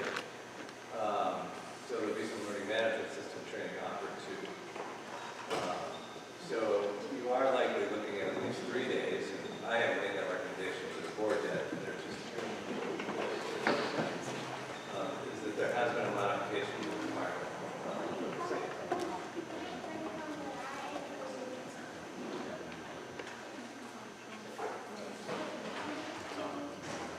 Who's Is there that? an interim superintendent? I'm sorry? Is there an interim superintendent? Who's asking? I know. Oh, Kathy. That's just, Yes, okay, Kathy, I'm on the committee, and we have interest in 8 candidates. We are down to our finalists, and we should know tomorrow if one of our 2 finalists accepts the position. So we should have, depending on which person goes forward, could have someone actually in this ministry. will be the assistant principal also, since she will be doing, she will not be able to do 2 roles. That's That's another separate. discussion. Yeah, We're working on the interest. We talked about that. Yeah. Kathy will have help. I'm really looking for some administration. We're just pointing out the timing on that. So, Matt Carlton, Cook. My biggest concern is about the children's education relies on a level of consistency. Being able to ensure that their education levels are at the highest standards. Whatever happens, we need a consistent model. So if we're at school, if we're at home, if we're at school again, that's not going to work because the kids need to understand and learn. I think at some point, they also need education on how to learn remotely. If we go to a remote staff, if we're a remote learning situation. Because kids, we went into an emergency situation last year, kids didn't understand how to learn remotely. So I think whatever we do, the kids need to understand what's happening, and it's well communicated between not just the parents, but the students, so that they understand what their expectations are with whatever plans are being made. That it's clear for every level, from the little kids to the older kids, so that we can all have a great education experience for our kids. That's really, as long as we can stay consistent with whatever those expectations are, and that is well communicated and well educated across the board. That's my opinion. Thank you. anybody else? The first question. At this time, before we get the second question, do people want to take a straw vote right now and see how people are? Do you want to do the second question? Well, I'd like to. You guys have to take into consideration what we all says. Well, I'd like to see what the public is saying. As we heard 20 people. I'm sorry, somebody's jumping on. I'd like to have a set. What? I said go, ask. Ask? Okay. All right, so raise your hands, and this is very simple. Three different models that were outlined tonight, okay? 4. Because there was one that was fully back, but they were bringing everyone back and looking at the classroom and maybe a little more children back. Okay, well, let me say this first before we start. Everybody here, as well as everybody in the parent community, has the choice, or will have the choice to have their child remote. That's one of the options, right, Erica? No matter what. If you are not safe sending your child back, you don't feel safe, you have fear in that, you don't want to send your child back, that's fine. We totally understand that. There is an option for anybody that wants to have their child learn remotely this year, or for the first trimester, is that right?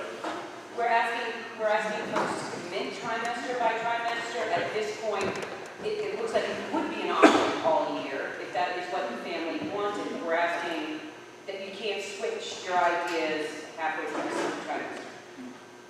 Okay, so the 3 questions will be remote, hybrid, and full return. Okay, so, Bruce, I have a quick question.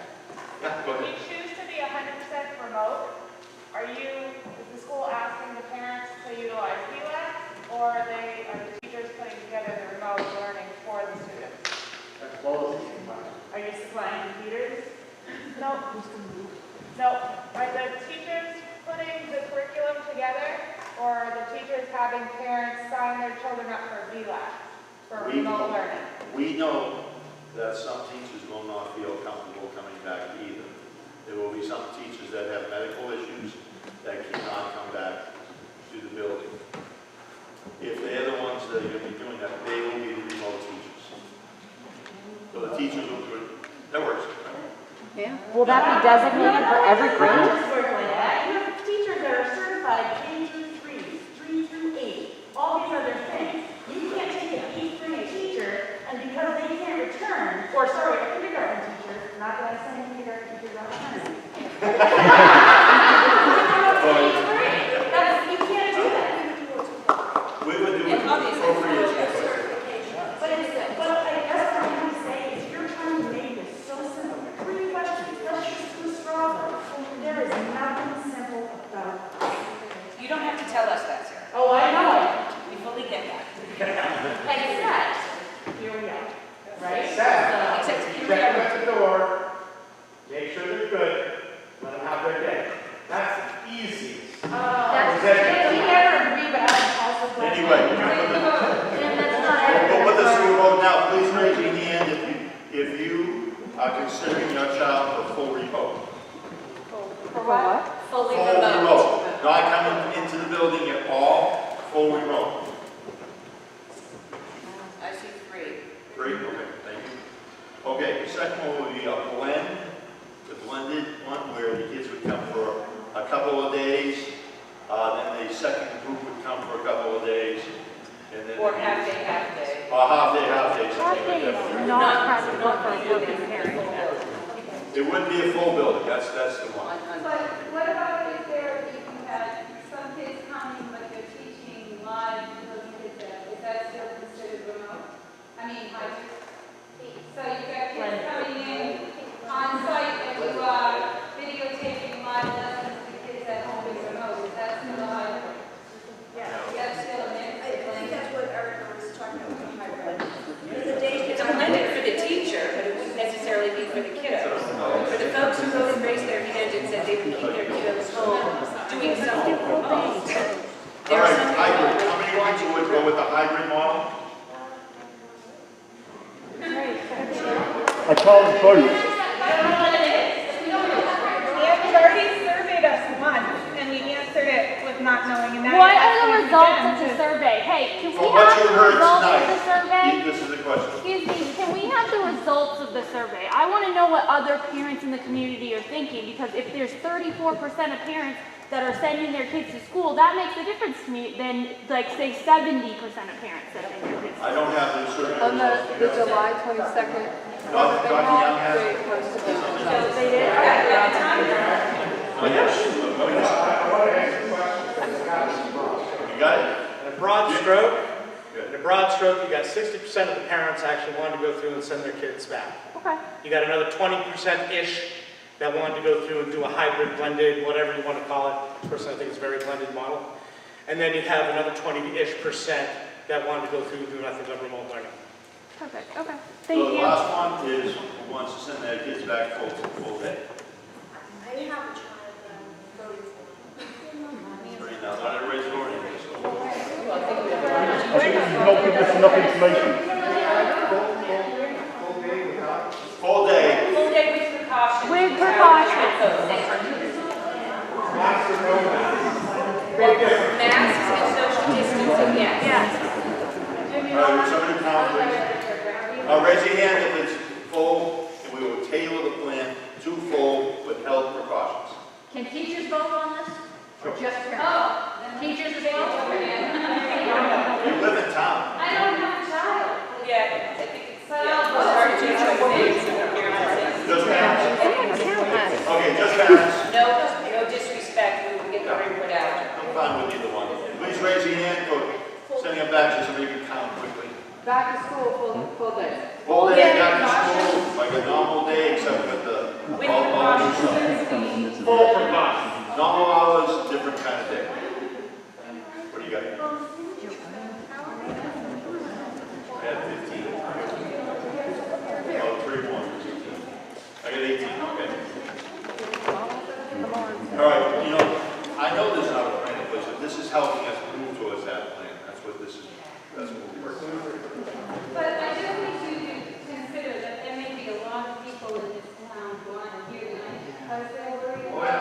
they should have come. being in a public. For sure, they're not.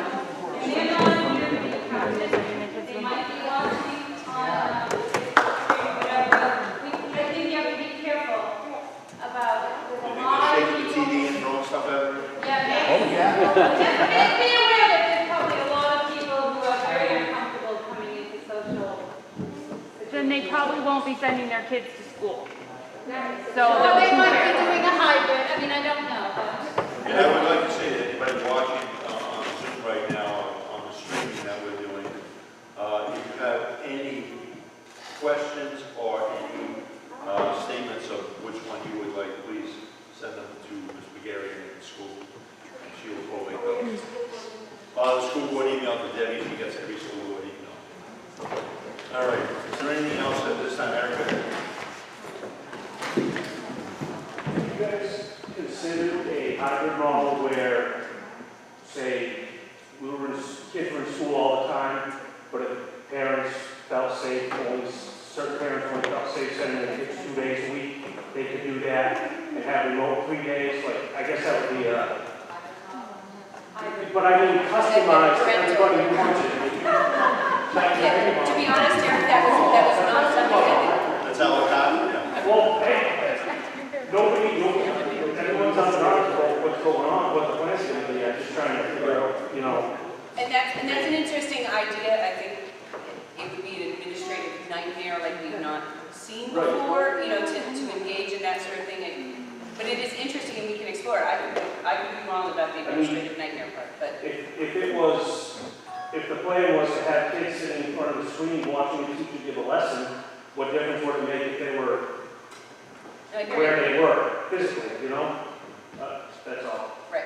Thank you, Eric. Who else? Anybody else at this time? Yeah, please. Line it up. With regards to the hybrid thing, I think a lot of people are questioning whether or not that would be, I noticed up there in the slides, that some of that says like a half a day, you know, they go to school half a day and they have to come home. That would be really hard on a lot of parents at work. For sure. I think if you would get a hybrid model that would say 4 days and have Fridays off or something, that would be a lot easier for parents to work around if you still want to call that a hybrid model, but not knowing if it's going to be a half a day or a full day, it would be really hard for somebody to just vote for hybrid. I mean, I'm for them coming full day myself. I apologize if there nothing saying what you said. I understand that we have to still take precautions, but I'm glad that you clarified that they can sit at their desk without their masks on. I think that's great. They can sit and breathe and write their notes and have a snack if they want. So that's great. That helps me feel more satisfied about sending them. My daughter doesn't want to come and wear school, mask at school. That she's like, that's what I have to do. I'm going. Not that she has the control, but you know, I do think their opinion is consideration. So my question is, one thing that I was, and I spoke with a couple of other friendly parents in this area. One thing I found challenging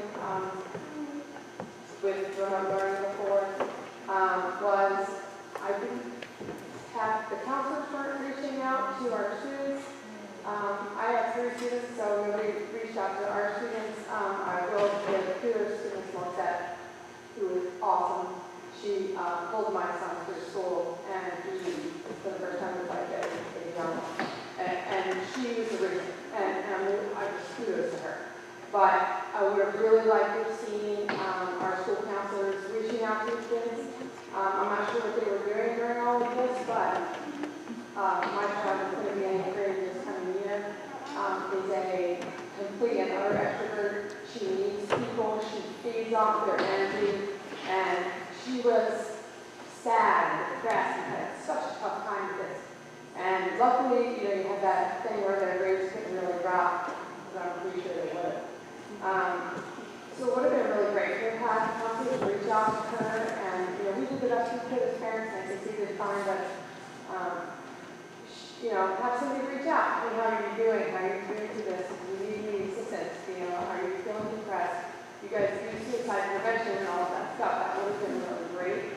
And I don't know if that was happening, it just didn't happen in my house, and I had 2 kids at Strafford school last year. So I really would like to see more of that stuff happening. If remote learning is happening, I think that's going to be happening a lot. Because kids are going to be spending a lot of time at home, if anybody's positive or anybody's sick or whatever. So I'm hoping these days that they're going to go on aren't counted against them. Like, it's going to be kind of crazy, I think. I'm for full-time school. I just want to let everybody know that. Thank you for all the work you're doing. I do appreciate it.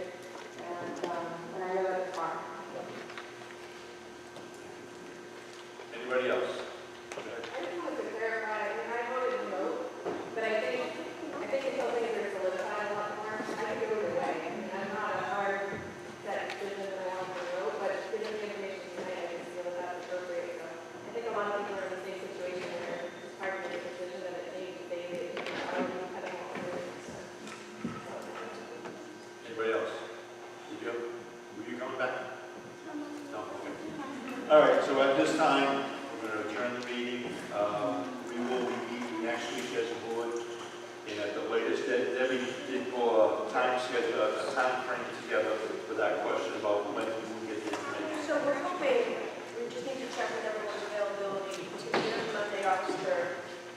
And then we would be able to pull something together after that meeting to officially send out an update to the parents of what we determined on August 3rd. Where we're going, maybe at that point, we may be down to 2 options. Hopefully we'll be down to 1. Hopefully we'll be done. Debbie, I want to really clarify, we are not guaranteeing that we will have a firm plan on Monday night. We are saying that we will send an update of where we land. Thank you. Is that accurate? Yes, you're correct. Thank you. You're correct, because, I mean, next Thursday, we can hear something from the governor, and we have to scrap it and start all over again. Tomorrow. Right, so, and then definite plans, as definite as we can be, on August 12th. Okay, so we look for something on August 5th, and then August 12th, all right? Also, if anyone is interested, I don't know if you'd like looking at other people's plans, Derry came out with a pretty good plan last night that they voted on. It's on their website. It's pretty simple, and it's very readable. Anything else for open session at this time? Do you not want to have any discussion right now, Bruce?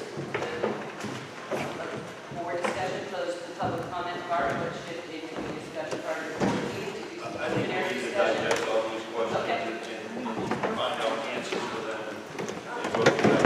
First of all, thank you for coming out on a hot day. I know you're all anxious about next year. We are working.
Back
Yeah,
That's what I said, like, I'll try I to. was like, When we did to go, you know, and you walk around you.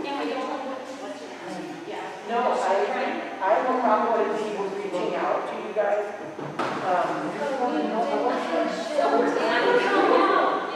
Well, I agree, and I will. Be careful.